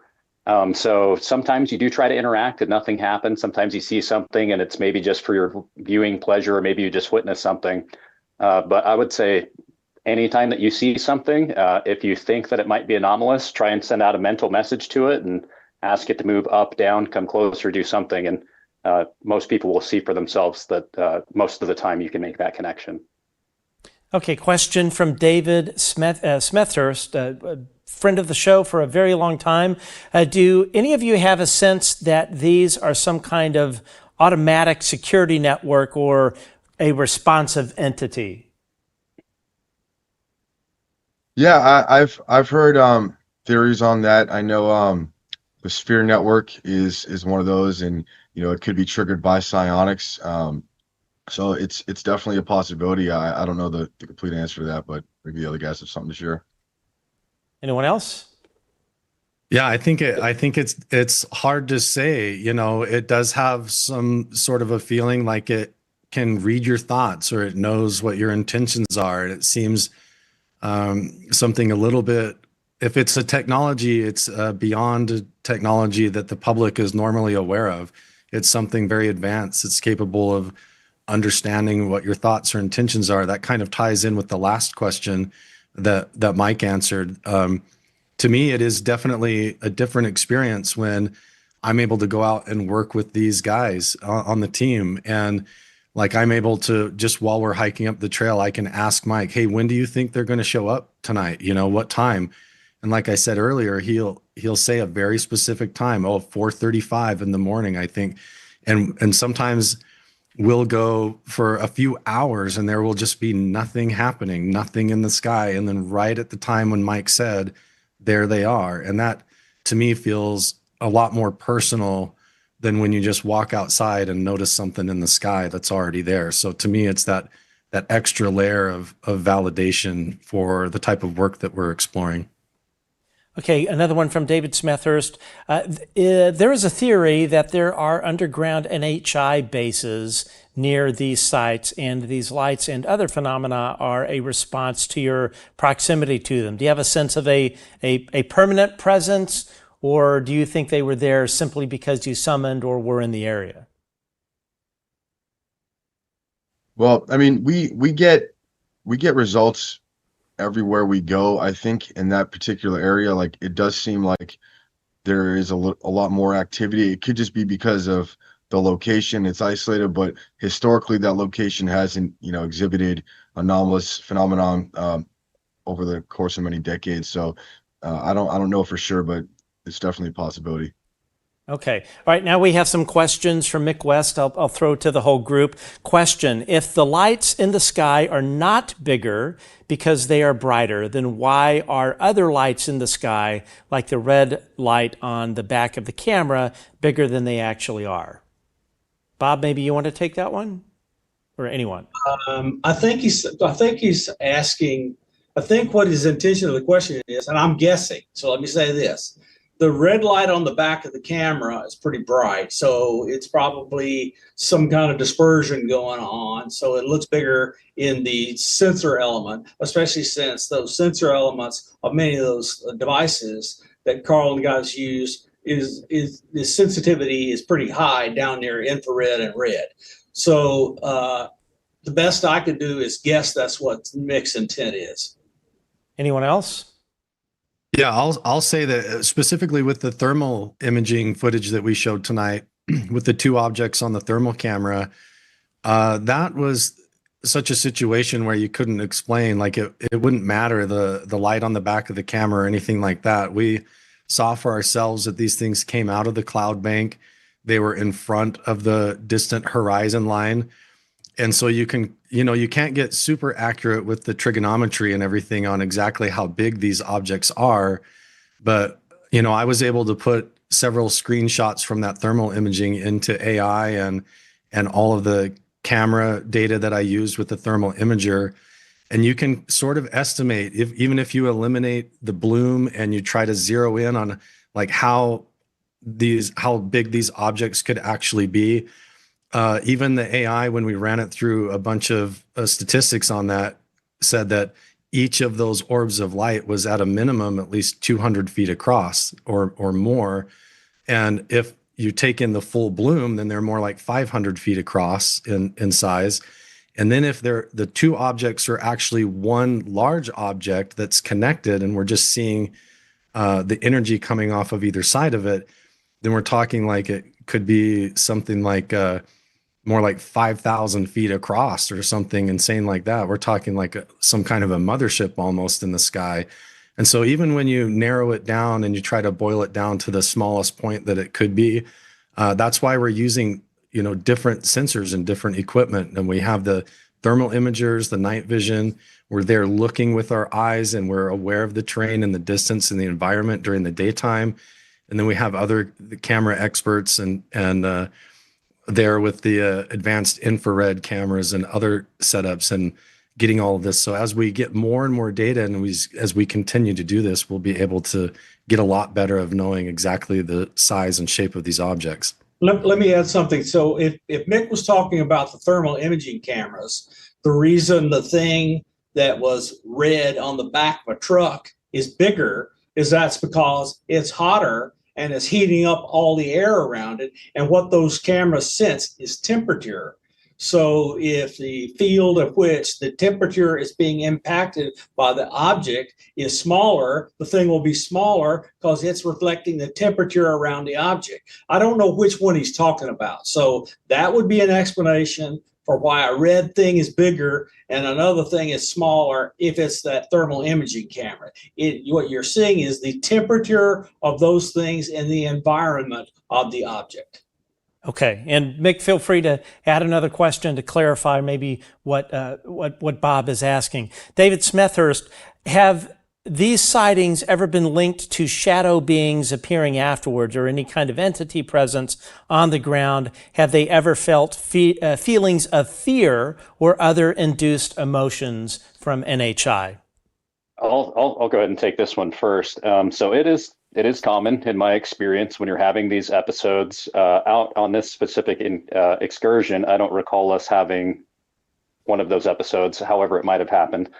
But it is common, I would say, for you to be in meditation and for you to have these episodes to where you might see some sort of like shadow-like beings or what I can describe as like maybe like a holographic person with you. I can probably site probably a dozen times that I've been out with a team and this has happened.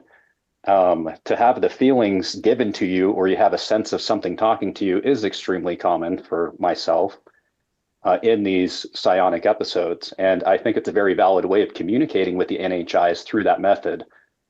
We don't understand as humans very well that we can go into meditation and we can communicate telepathically and we can do these things, but the NHI, I believe, are very well aware of that. And so it's much more efficient for them to, rather than speak words to you, to give you entire scenes and moments and requests and introductions through that thought process. So I'd say that's common, and I don't see any fear in it. I'd never find fear in these moments. I think that they're beautiful exchanges, and I think that they appreciate that there are people that are willing to take that approach to it. Okay, Mech Mazda. Matt, can you ask the gents if they have seen the flasher orbs? These are rarely filmed, as when you look up and ask for the phenomena, it winks at you. Yep, I've witnessed those firsthand. Anytime I see those, it's usually associated by a bigger craft after it. Just several weeks ago, I was getting some footage, and it looks like a camera flash in the sky. Just like like a paparazzi camera, just a bright flash. And those are the ones that you can really interact with, like, hey, flashed once, flashed twice, and they'll respond. And wasn't until recently that we've tracked these only in a stationary position until recently, where we've actually got them moving to another location and then flashing us over there, like, hey, look over here. And it's usually accompanied by a bigger sighting either the next day or later on that night. I'd like to add that almost all of the evidence that Law and I grab with our cameras, the flashes, are just like Mike says. Whenever there's a flash, we usually take a video. Whenever there's a flash in one of the frames, there's a clear craft, absolutely clear. Okay, and funny enough, I've seen the orb above my home appear in sort of two modalities. I'm sorry, three. One is this thing's about the size of a Mini Cooper. It's consistently bright across probably 75% of the diameter. Then it fades out. When you look at it, it's like the brightness of a welding arc. And that I've seen as low as like 50 feet above my roof. And I'll note that I have an aviation background and a film TV background. The other one I've seen is that exact same presentation, except its color temperature, as opposed to being like 2800 Kelvin, is probably closer to like 7000.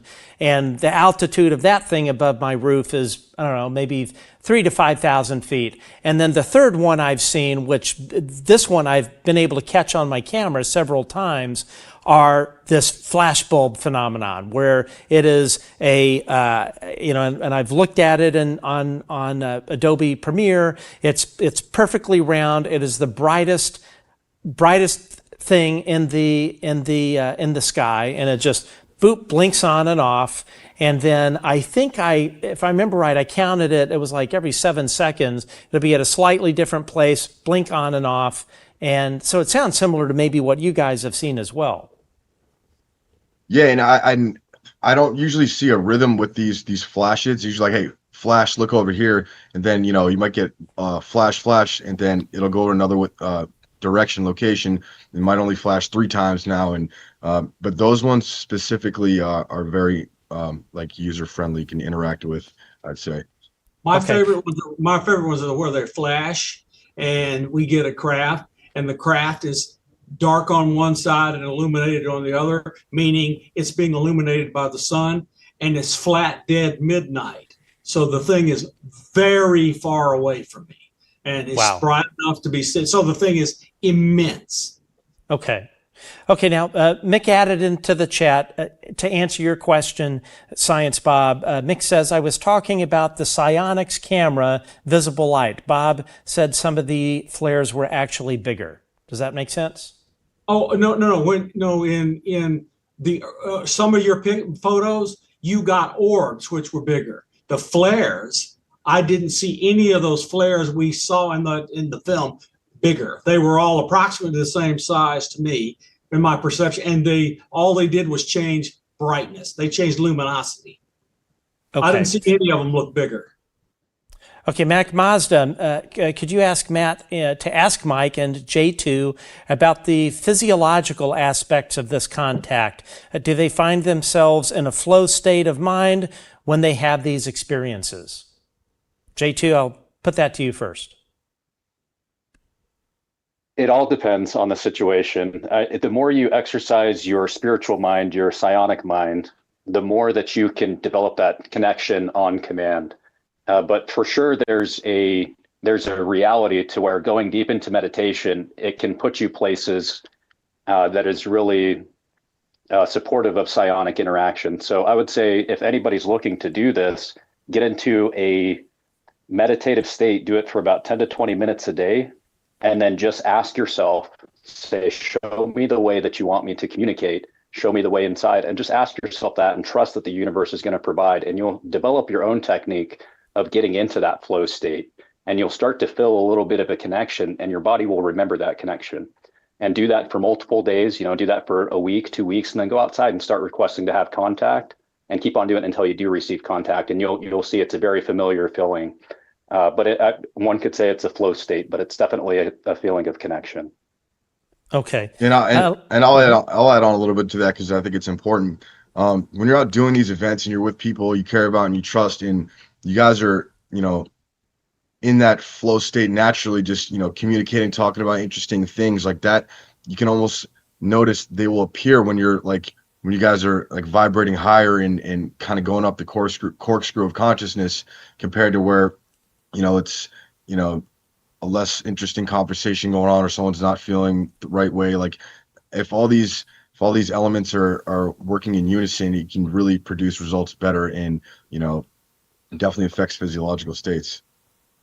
Let's see, one string puppet. Question, the two orbiting objects, were they emitting any light or just dark only visible by IR?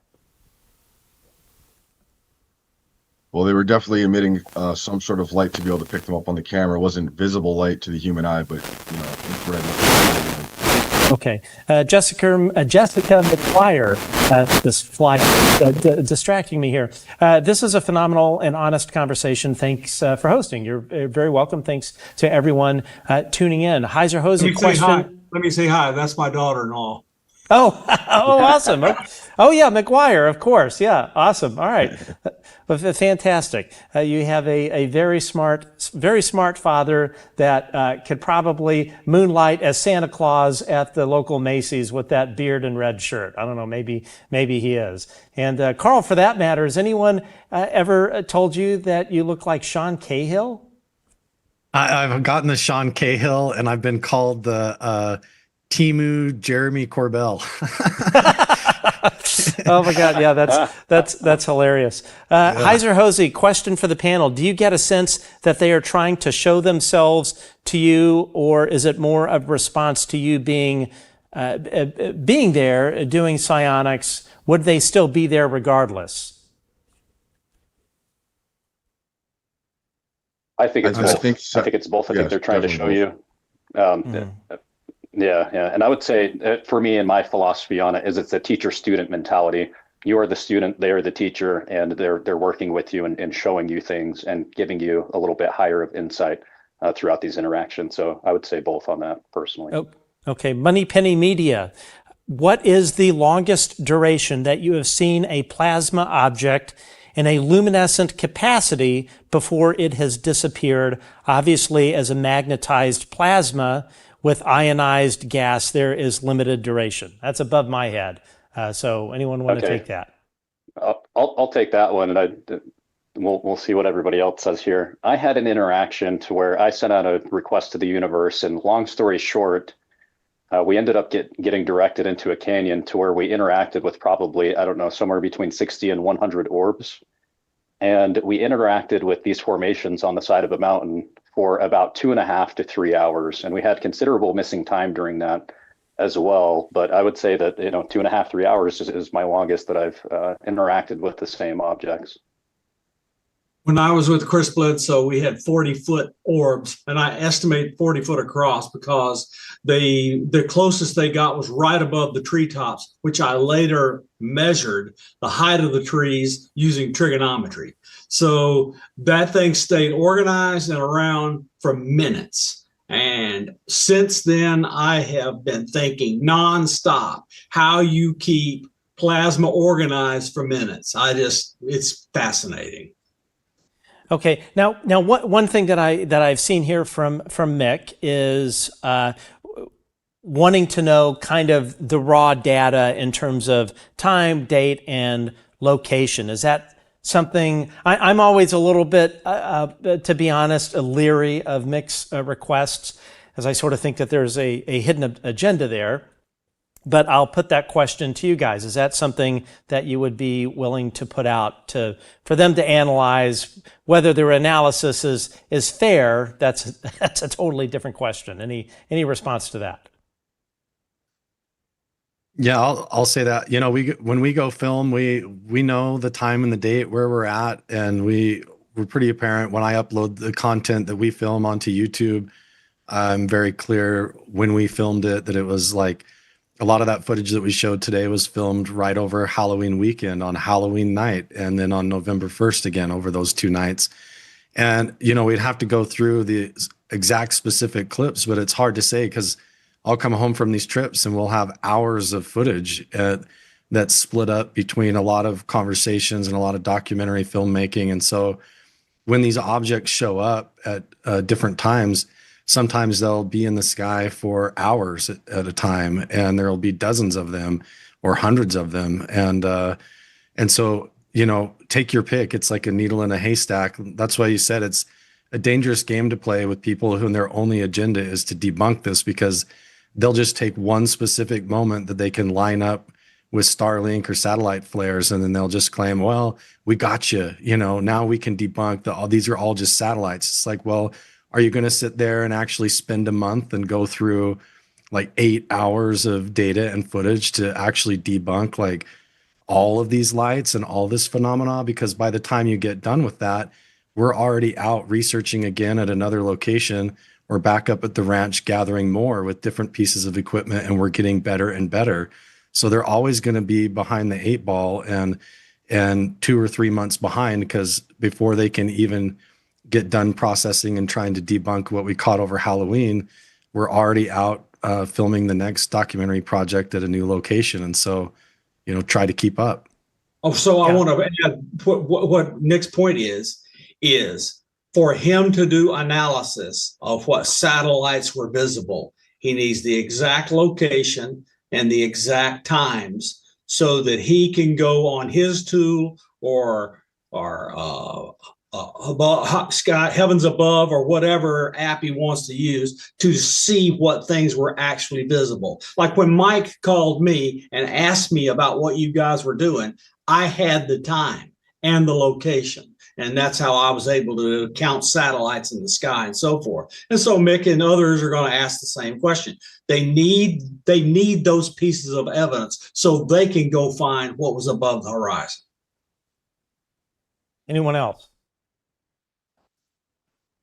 Yeah, you know, I'll say this. In my observation of how the debunkers operate is they'll ask for a piece of data, and let's say that one of the pieces of data in that data set indicates that it was something prosaic. And as I mentioned earlier in the program, then the next sort of move in the debunker flowchart that I think they use is then they'll say, okay, well, that explains everything. And then they ignore, let's say that they'll say, oh, that explains everything. And then a third person will come in and say, no, but look at this particular thing. That is clearly anomalous. It didn't line up with any satellite data. And then it's crickets. Like Mick will literally stop responding. You see the same sort of technique from sort of psychological technique you'll see with Stephen Greenstreet when he will go at it with Mark von Rennenkamp. He'll make a particular statement, and then Mark von Rennenkamp will say, well, no, actually you're lying. This person didn't say this, or this didn't occur.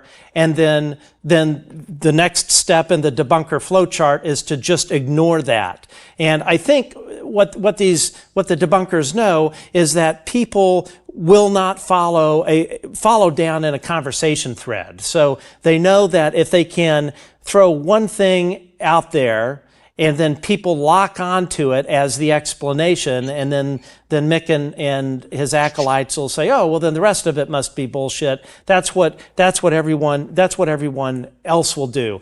And then the final point that I'll make about that as well is, we've all heard the analogy of an armchair quarterback.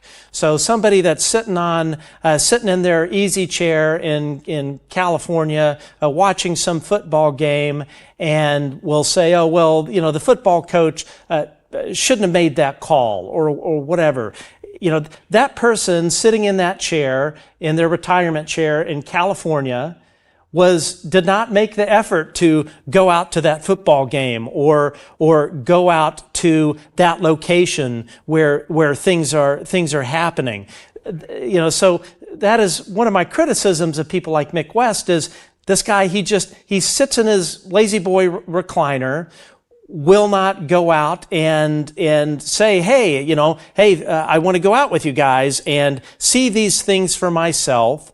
I made that same point with all of the drone activity with New Jersey. He sits in his little castle and criticizes everyone and is not there to see these things, nor is he making the effort to go out and participate in this. Because in my experience as well, when you film these things, they don't appear anything like what you see to your naked eye. So if these folks will go and make the effort and actually show up or join you guys or anybody else with an open mind and say, okay, let's see what this really is and have an honest conversation, rather than sit in their basement as a keyboard warrior and just proselytize as far as what this stuff is. And to me, what that says is, by and large, these professional debunkers have an agenda. And it's not altruistic. They are not searching for the truth. And anyway, enough of my high horse. Luckily, else wants to add to that? we have real subject matter experts with the data. So I think that's important here. I'll just add this one in here too. And I always give this to the debunkers. And this is honest. This isn't trying to stab at anybody. I'm like no respecter of persons. I like everybody equally, even if they're out there trying to pull wool over people's eyes or whatever. Here's the honest answer to this. If you're a debunker and you're coming after this particular movement, there's one simple way that you can get the proof that you need. And that's to go and do exactly as I say. Go into meditation 20, 30 minutes a day. Do that. About a week or two later, go out into an empty field at night and request to see something, and keep on doing that until you see something. And you will get all of the evidence that you are looking for in that field. And I hope that it changes your life, and I hope that it changes your perspective, and I wish you all the best, but that's the real honest answer. If you want the proof, go find it yourself on that. I would agree with that. Okay, closing thoughts. Michael Battista, your closing thoughts and how folks can follow your work. Well, the best way to follow our work is, check us out on social media, follow our videos. Also get involved. If you want to participate in some of these events, hit us up. We're going to be hosting spaces. We have a space tomorrow at 3 p.m. Eastern on X. You can come talk about this stuff too, and we'd love to see you guys out there. Awesome. Carl. Yeah, you can find all of my work and documentary videos and long form content on my YouTube channel, Carl Crusher. I'm on all the other social media apps as far as that goes as well, where I share my philosophies and thoughts. So you can go follow everything that we're doing there. And we're just continuing to work and go forward and continue to improve not only our skills and our abilities as in psionics and psionic contact. We're also working on trying to write books and publish books and, show up to events and invite people to come with us and experience this for themselves. So we're just going forward. J2. J2 Psionics on X is going to be the big one that you're going to find me at using the most. I do have a book that I just recently published. It's a pretty simple, short book, but it essentially is attempting to get a lexicon for psionics and what I call psionicology, the study of psionics and consciousness on ourselves and the outside systems, but essentially goes into experimental frameworks that we can use moving forward in shared terminology. So those are my two big things that I'm pushing for. I'll be coming out with a new book here soon, just explaining my methodologies and my personal experiences through it. Okay, Science Bob McGwier, obviously we can find you at the local Macy's with a big ret Santa hat on and a thing. Jingle bells. Other than that, how can folks follow your work? Okay, so I'm Bob McGwier _N4HY. That's my amateur radio call sign on X. I'm easy to find there.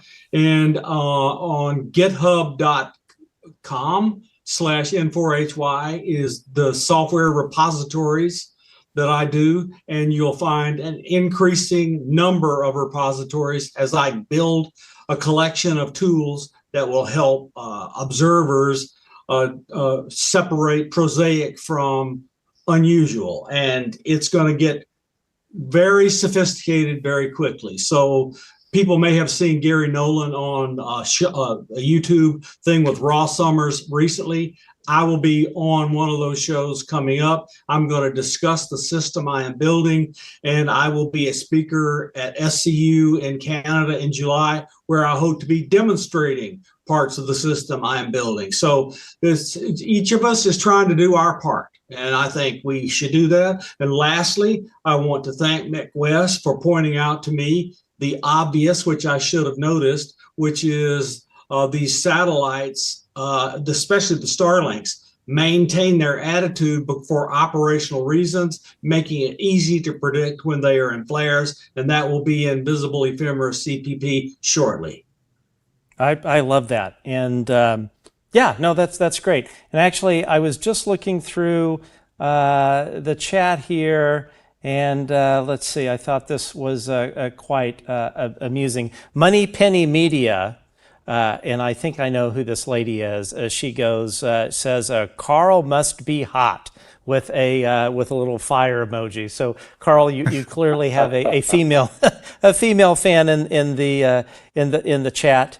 And anyway, I need to tell Money Penny she can't ask me any more questions because she called Carl hot, not me. Yeah, well, clearly the only thing I can attract today is a black fly that keeps buzzing around me and has been here since I got to the studio at 5 a.m. Anyway, gentlemen, thank you so much for joining us. This has really been great. I have to say, I thought Mick West asked some very respectful questions, and very much appreciate that. And yeah, so thanks for joining us. And I've got a little commentary. I'll do a post-show wrap up here. But guys, thank you so much for coming on. It was really great. Keep up the great work. And again, you know, it doesn't mean that everything we all see is UAP. We are willing to admit when things are prosaic. That's part of the whole process, and that's also part of not having an agenda.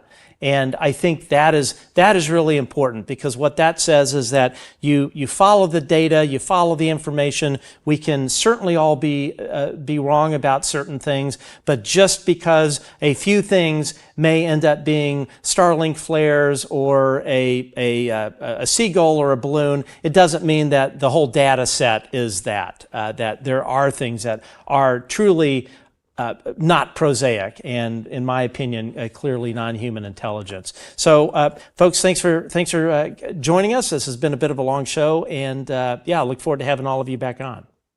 Thanks, Matt. Thanks, Matt. Awesome. Thank you, Matt. Okay, great. All right, I'm just going to kind of mute everybody here as they sort of sign off. So yeah, so I thought that was a good, respectful conversation. I thought Mick had some very, very good points. But you know, but the thing I would say, like everybody that was on this show, clearly what they experienced was, you know, they had a very specific experience and sort of a sort of analysis of what they saw. They had satellite apps, they had other things, and as Bob pointed out, there was no way when he looked at the raw data that all of those objects were Starlink flares or any other sort of satellite. There were simply way too many of them, and the way, in my view, to approach all of this is to not throw the baby out with the bathwater. To say, okay, maybe some of these were Starlink, but according to Bob's analysis, there was no way that all of them were. There just weren't that many in the sky at that particular time and attitude and whatnot. And I think what separates people like having Carl on and Mike and Bob and J2 and others is they're all willing to be wrong and they're all willing to admit this. But what you don't see from the debunker community is, I have yet to see, and maybe I'm wrong, I have yet to see Mick West post a video and say, you know what, I can't figure this out. I've never heard of a Metabunk post where he puts it out there to his guys. Hey, this thing does not look prosaic. It's like literally everything Mick West and these debunkers do, aside from like Stephen Greenstreet, who I suspect people like Stephen Greenstreet and this average Chris guy have some severe psychological issues going on. I don't think Mick does, and some of the other debunkers. I think this is just kind of either their full-time job or they just really believe in this stuff. But you never see the debunking community, the professional debunking community, put out information that says, you know what, we don't know what this is. This is really unexplained. Maybe somebody else can figure it out. Good luck. I have yet to ever see that. And the other thing that you don't see with these debunkers is they are all by and large armchair quarterbacks. I have not seen Mick West on Skinwalker Ranch. As a matter of fact, I believe Mick was invited by Brandon Fugel and Mick never responded or something like that. So you never see these guys out in the field. You never see them participating and showing up and literally staying out there an entire night to view this stuff. Because again, someone like myself that has seen really anomalous stuff that is clearly not a satellite, not a bird or a balloon or anything like that, it's one thing to film it and it doesn't represent anywhere close to what you see to your naked eye, versus just being there. So if Mick West and these debunkers want to present themselves as honest brokers, that means getting out of your damn parents' basement or retirement home and showing up with good intention to these viewing parties or whatever you want to call them. I've often asked, like, there's another professional debunker, Michael Shermer, who makes oodles of money with his political nonprofit. And the way he set his political nonprofit up, he has to file a particular schedule with the IRS because he has donors over, I think it's $2,000 or $5,000. So here's this guy running this debunking media organization, and that's what these really are. Center for Inquiry, Skeptics Society, they're really sort of disinformation media machines. These guys are getting very large donations. They do not publicly disclose who these donations are from, and essentially it's one giant bullshit factory. So when you zoom out and you look at how these debunkers operate, like I said before, there's like this debunker flowchart where they will say, okay, out of 25 satellites in these video, 20 of them are Starlink flares, so therefore they're all Starlink flares. And then when another person comes in with a comment where Science Bob will come in and say, yes, okay, maybe Mick, you're right, but these 5 other things definitely are not flares. They do not exist in any satellite data or whatever. Then it's crickets. The next step is crickets, because I think Mick and these people know that by and large, psychologically, the public will latch on to the easiest statement that does not have an extended explanation, and then people move on to something else. So that's why when Stephen Greenstreet, this horribly abusive individual that is a New York Post reporter, will go and make a statement, and then Mark von Rennenkamp will reply and say, no, you're actually lying about this. This person never said this, or this never happened. Then there's crickets. There's nothing below. And then Mark will say, hey, Stephen, where did you go? There's crickets. It's a information operations tactic, disinformation operations tactic when these folks do these particular things. And and another thing I've even asked Mick this and other professional debunkers. It's like, none of you, I've never seen Mick or anybody at a UAP hearing.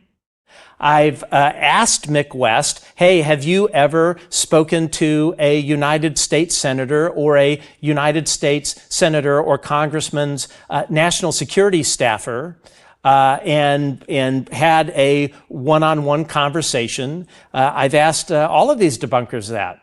And there's another guy named Kyle Ferret, and I've asked Kyle Ferret, hey, have you had a conversation with a U.S. senator that sits on the National Security or National Senate Armed Services Committee or Senate Intel Committee, and it's crickets. A lot of these debunkers, it seems to be some kind of like mental malfunction, or it is because they are operating with an agenda. So when debunkers don't engage their lawmakers, when they don't show up to hearings, when they don't show up to big drone incursions happening over New Jersey, when they don't call up their elected representatives that are actually working this topic, I can tell you right now, Mick West and these others, they have not had Senator Kirsten Gillibrand on their show. They have not had Congressman Eric Burleson on any of their metabunk things or anything like that. And what that tells you is that they do not want to engage, but really moreover what it tells you is these professional debunkers have an agenda. And it doesn't matter what the evidence shows, or if there are things that truly, by their analysis, seem prosaic. Not prosaic. You will never see these debunkers put that out there. You'll never see Stephen Greenstreet or Mick West or Kyle Ferret or this average Chris guy who's, I don't know about him. I don't think he's playing with full deck, but you'll never see those guys out there saying, you know what, there's this one thing that doesn't look right, and it just doesn't match anything we know. You'll never see that. It's always, this is the explanation. That means everything else matches that explanation. And then they move on to the next thing. So if these guys ever want to prove me wrong, go for it. But I have yet to see that. And then when you go back to the high-level debunkers like Michael Shermer, who, again, appears to be making oodles of money on his Skeptic Society thing, when you have people like Michael Shermer and you look at their Twitter history and you look at the pejoratives that they use, sort of the mocking language of space aliens or magical thinking or things like that, that's in the what is one of Mick's things, low information zone, Liz. Again, that is that sort of messaging, that sort of behavior, those are the sort of hallmarks of professional information operations. Like, those are the things you use to sort of poison the well. It's a technique. And that's what these guys use. And you can see this right and left with this Michael Shermer guy, who again has set up his 501c3, so you don't get to see who his large donors are, and you don't get to see the large amount of donations, the large donation amounts that he's seen, because he's set it up that way with the IRS. But when you have people like that, sort of really making a extra special effort to attack the credibility of whistleblowers, or say in their messaging magical thinking, or UFO enthusiasts, or all of this kind of stuff. That kind of messaging from people like Mick and whatnot, it's all designed to shame people. It's all designed to sway public opinion. Because at the end of the day, and you see this with behavior by Mick and some of the, Mick does it with a British, with proper British manners, but I think it kind of masks the real intent there. It's meant to shame all these people. And really, one of the first emotional things you learn, emotions you learn as a kid or as a small child, is shame. Shame on you for not cleaning up your room or spilling the milk or whatever. It's a visceral reaction, and every one of us are brought up to avoid being shamed. So when you have Mick West or Stephen Greenstreet or Kyle Ferret or this Average Chris guy or some of these other folks, Michael Shermer, putting out language that is meant to demean experiencers. It is meant to demean and shame people that see this stuff. The intent is for these people not to speak up. The intent is for people to feel embarrassed about talking about their experiences, to embarrass experiencers that have abduction experiences and whatnot. They don't want these people talking. And if they did want to have an honest conversation, they would invite those conversations. They would have honest conversations without the all the sort of loaded language. I remember I saw a interview with Michael Shermer, and it's some astrophysicist, I don't remember, and Avi Loeb. And it seemed to be a fairly well-balanced conversation, but then Shermer purposefully at the end of it drops a thing about UFO nuts, or it was something like that. But it's that kind of needling in that these debunkers use as a information warfare technique to try and shut the conversation down. And you see this with the Wall Street Journal articles by Joel Schechtman and Aruna Viswanathan. You're going to see this by a debunking program that Mick West is doing with a major network, where I've been warning people, all of these folks, don't go on the CBS program with Mick West because it's a setup.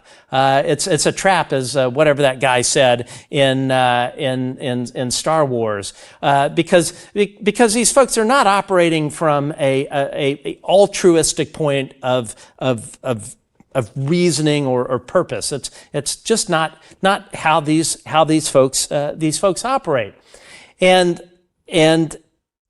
you just you got to really take what these folks say with a grain of salt. If you were to take all of the tweets from Mick West, and there are tools that you can download, the Twitter history of Mick West, which I've done, and the reply history of Mick West, which I've done. And I've done it for Stephen Greenstreet. I've done it with professional debunker Michael Shermer. And then you run it through AI, and you ask AI to look for patterns of information operations, deception, automation. That's another big one.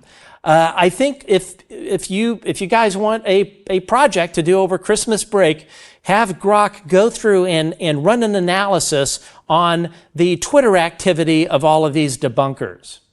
And I think what you will find is very, very surprising. For instance, you will find that some of these debunker accounts tweet and reply in such a tight timing frame that the AI will tell you that it's not humanly possible for the speed between a post and a reply.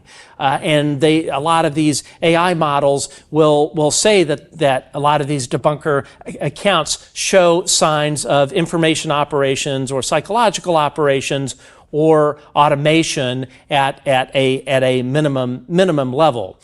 So what it tells you is that this is a job. I know Mick West at one point, I think I saw a tweet with Mark von Rennenkamp where Mick said something like, "Oh, I'm way too busy to do this." Maybe it was Mark saying something along the lines of, "Well, did you go to Skinwalker Ranch?" or something like that. And I think Mick probably said, "Oh, I'm way too busy." And then Mark comes back and goes, "Well, you're retired, dude. What makes you so busy?" And again, it just goes back to this pattern of behavior from these debunkers that shows that they are not honest brokers.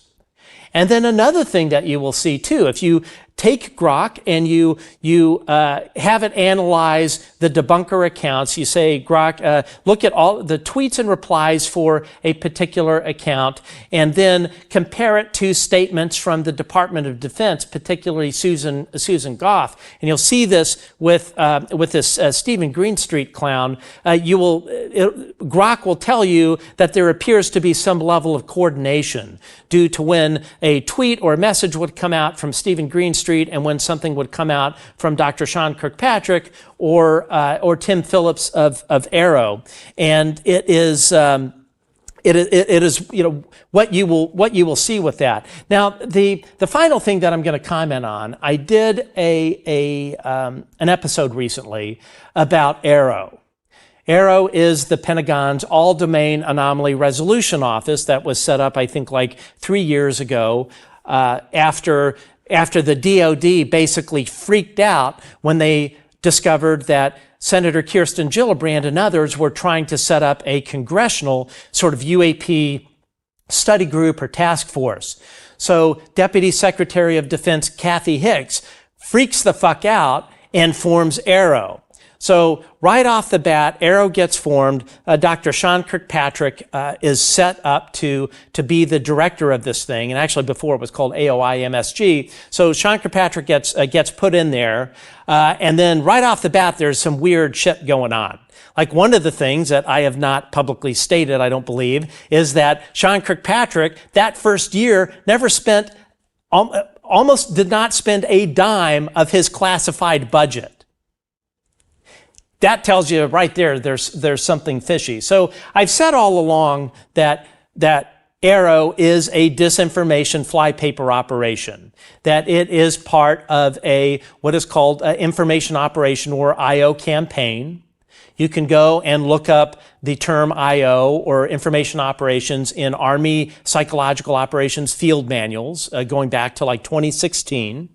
And as I've said from the beginning, when you look at the behavior of Arrow, where they attack sitting members of Congress, where Kirkpatrick or Tim Phillips exit Arrow, and then at least in Sean Kirkpatrick's case, gets a cushy job at the Department of Energy, working for Oak Ridge National Laboratories, but then goes on this, he turns this crazy up to 11 and starts going on this whole public messaging tour where he's trashing Anna Paulina Luna, these various members of Congress and others, while he's on the taxpayer dime, and nobody from Arrow is saying anything about it. You don't have John Kozlowski saying, hey, Sean, shut the fuck up. You're getting ahead of your skis. You're talking out of school. Go back to your little energy, golden parachute job there that was probably arranged by the legacy program. You don't see them saying any of that. Then I get a direct message on LinkedIn from a recruiter that was contracted by Arrow, the All-Domain Anomaly Resolution Office. And when I see this thing, I'm thinking, I'm being punked. This is certainly not true. Like, I would be the very last person Arrow would ever want to hire because I call them out on their bullshit. And I tell the world that Arrow is a disinformation operation. It is a flypaper operation meant to lure whistleblowers such that they can take that information and back channel it into the legacy program.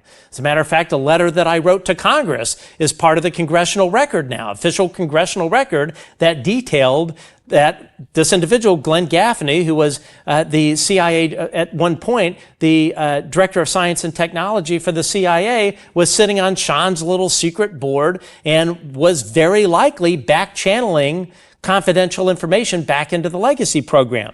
So, you know, right along, you're seeing this pattern of behavior of really bad things coming out of Department of Defense Arrow.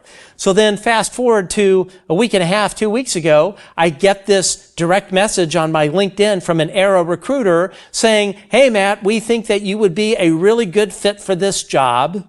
Here are the requirements." And now, of course, at the very top of the thing, it said that I needed to hold a top secret clearance with SCI eligibility. And I do not hold a clearance whatsoever. I will say at one point someone offered to sponsor a secret clearance for me, and I turned it down because for me, I want to be able to go on this show and speak the truth, speak my personal truth, speak the truth without having to worry about violating some NDA or accidentally saying something that I wasn't supposed to say. So I turned down a clearance. So here I get this job offer from Arrow that requires a TS with SCI eligibility and this whole other list of stuff that is in this text from this Arrow recruiter. Now, when I go and I look at the link to the actual job posting from the Arrow recruiter, and I don't have the graphic here to show up, but this Arrow job posting had under desired qualifications, information operations, deceptions operations, and I forgot the other one. It was either perception management or something like that. But anyway, there it is. Arrow, the Pentagon's or Department of War, or whatever the hell Pete Hegseth wants to call it, the Pentagon's UAP office wanting to hire me and saying that one of the qualifications it wants me to have is a background in deception, in information operations. So you have to ask yourself, and backing up a bit. So when I saw this, I thought, okay, maybe I'm reading too much into this. And I reached out to a ally contact in the Department of Defense, in the Pentagon, and I said, hey, is this whole information operations deception thing in this job posting, this sounds like a total red flag, like the smoking gun. But am I reading too much into this? And this person who is a program manager in the Pentagon said, no, Matt, you're not reading too much into this. And what this program manager said was this individual had run programs that required information operations and deception in order to keep the true nature of this SAP out of the public view. And what this program manager said is that if DOD or IC is running a SAP or CAP that is completely transparent, there's nothing that they need, they're super concerned about getting out into the public sphere, then they just have a communications manager, a comms person that can manage all these things without having to go to the extent of launching an active deception countermeasure or countermeasure sort of element of that program. But if you are running a program and you're the program manager and you list in a job posting information operations and deception, that you are running a psychological operation as an element of your special access program, your SAP, WUSAP, USAP, whatever. So what this program manager said to me was, that is what Arrow is doing. This points to Arrow running a deception campaign on the American public and members of Congress. It was all there in black and white. This wasn't me reading into things or exaggerating or anything like that. It is a posting, job posting from Arrow that required in their desired qualifications, information operations and deception activities.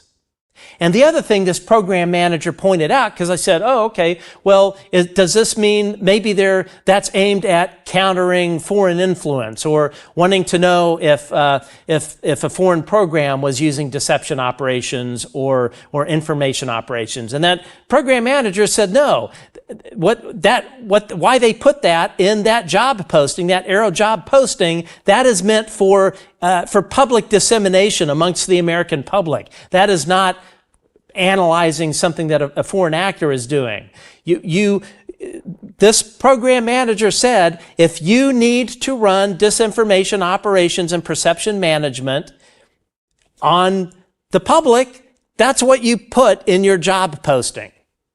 So as I said in this video, and I encourage all of you to watch the previous episode and call your lawmakers up and say, look, why are my taxpayer dollars paying for the Pentagon to feed me bullshit, to feed me, to treat the American public as they're a bunch of fools and running a disinformation operation?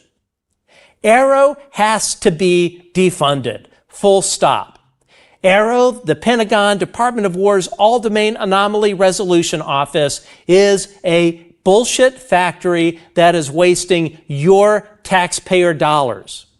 That organization and the legacy program is giving a wink, nudge, nudge to Sean Kirkpatrick and Tim Phillips and these others to go and trash members of Congress, to put out disinformation, to likely coordinate with the Wall Street Journal and all of these others. Arrow is a lost cause. It is a waste of tens of millions, if not hundreds of millions of dollars of taxpayer dollars. And it is incumbent on all of us to message our lawmakers and say, look, this Arrow office, Mr. or Mrs. Senator or Mr. Congresswoman or Congressman, they're making fools out of you guys. They are literally making fools of members of Congress. And that is exactly what they're doing. But more important, the Pentagon's Arrow office is making fools of all of you at home. That's what they think they are doing. And all of us have to speak up and say, we're not going to be made fools of. We know what they are doing. We know the Pentagon's All-Domain Anomaly Resolution Office is lying to all of us. We know that the Pentagon All-Domain Anomaly Resolution is engaged in psychological disinformation operations and perception management on all of us as Americans. And that is wrong. It is so wrong. And we can't stand for this. The fact that in a freaking job posting by the Pentagon, they are wanting to hire someone like me that they think they're looking for candidates that have a background in information operations and deception. I mean, it's disgusting. I'm actually going to pull up the graphic here and read it to you. Exactly what was said in this job posting. I don't have the ability to put it up on the screen, but there's one element that I am missing in this thing, and I'm gonna try and find it here. But it is let's see, that's not it.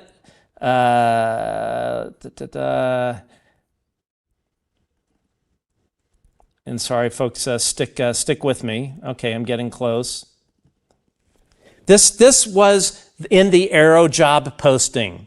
Quote, knowledge of influence operations, that's the one that I forgot. The Pentagon's Arrow office is looking for somebody that has a background and knowledge of influence operations, information operations, which is known in the business as IO, or deception activities. So again, I'm reading this straight from the Arrow job posting.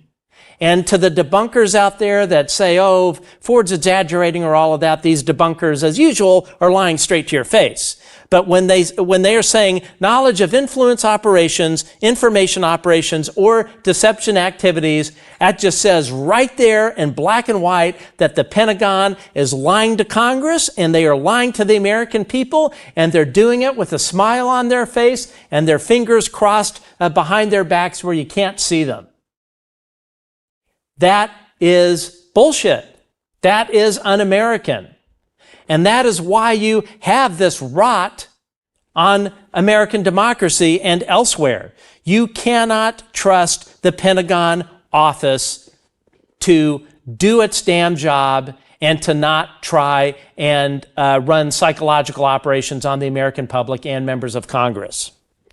And again, the final thing that I want to say and warn everybody is this Arrow job posting that I receive, these stories from the Wall Street Journal that are clear disinformation hit pieces, this debunking show that's going to be on CBS, I think, with Mick West, this Wall Street Journal article that they are working on where they're trying to get psionic operators and others to come on. And by the way, I'm going to have something really interesting to say about that in a future episode. I may be out of town, so I won't be here in the studio.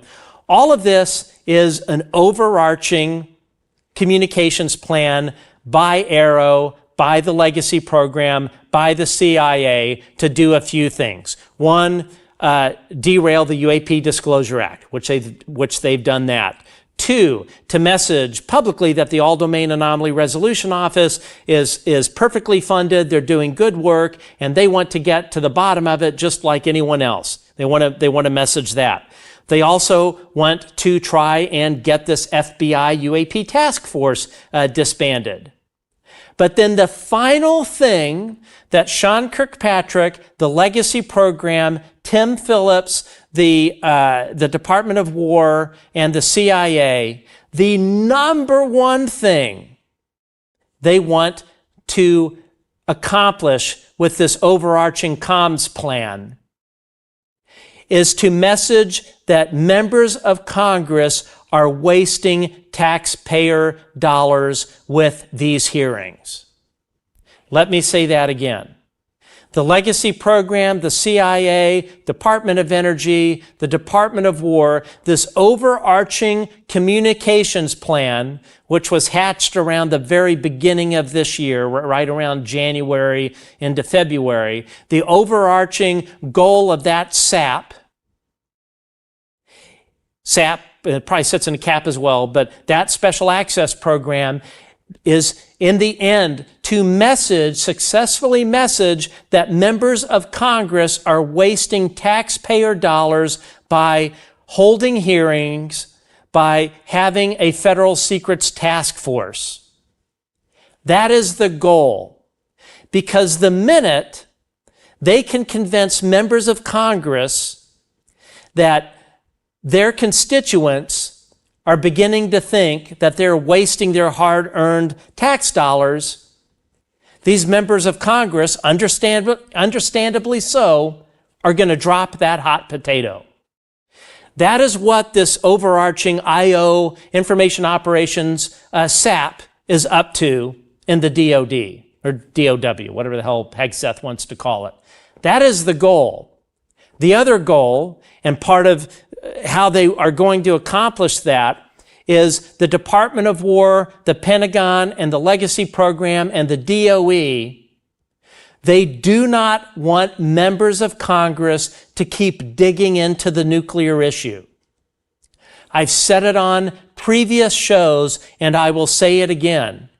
UAP have and continue to tamper and retarget our nation's strategic nuclear deterrent. I say it again. UAP have and continue to tamper with the nation's strategic nuclear deterrent. The other thing that I have said on this show and I'm saying it right now, is that this is not only happening with the land-based leg of the nuclear triad, with the Minuteman III nuclear platform, the delivery system. It is also happening with the Trident intercontinental ballistic missile nuclear delivery platform. UAP are interfering and or retargeting the Trident ICBMs that sit in our sea launch ballistic missile submarines. That is one of the third rails they do not want Congress to know about. That is the third rail DOE and DOW is likely in a panic about, that they don't want Congress to start asking about. Because if Congress really starts digging and pulls people in from the Navy and the DOE into skiffs and asks them the question, have unidentified anomalous phenomena or USOs, unidentified submerged objects, are there any cases of UAP tampering with and or disabling and or retargeting the Trident sea-launched ballistic missiles that are capable of, I think, carrying up to 10 independently targetable reentry vehicles or MIRVs? Are there any cases of that happening? And I think Congress will be surprised if they get the right people in there. They're going to find out that that's been going on. And that the DOW, the Navy, and DOE do not want that question being asked.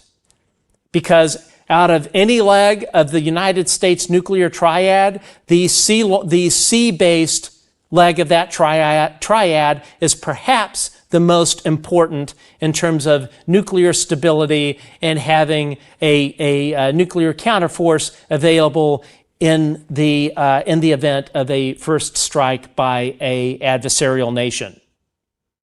Congress needs to be asking about that, because I'm telling you, it's going on, and they do not want that shit out.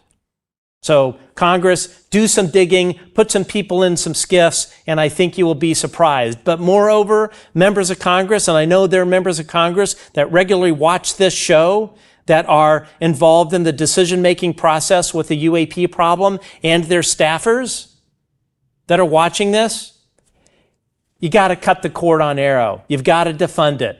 They're up to no good. They are spreading disinformation. They are lying to you. They are throwing members of Congress under the bus. You've seen that happen with Anna Paulina Luna and others, and it's frankly disgusting. So why should Congress be allocating classified money to that program that is lying to all of you? Anyway, I want to say thank you to everybody that has watched this show. Again, if you feel like making a super chat donation, it's what pays for the rent of where I'm sitting right now. And we do not have sponsors. We do not have big brand sponsors. So we strictly rely on all of you watching at home to make those super chat donations, become a Patreon supporter, however you want to support this. Putting on a show like this does cost money. And we are certainly not making a profit. I'll put it that way. Unlike these debunking organizations like Skeptic Society and Center for Inquiry. But do me another favor. This holiday, when you're at home with your family, watch with your family The Age of Disclosure. There is no better film out there that is a good primer to this whole thing. Thanks for tuning in, and everyone have a very Merry Christmas, Happy New Year, and we will see you next year on The Good Trouble Show. God bless all of you, and even this fly that keeps buzzing around my head. Thanks for tuning in.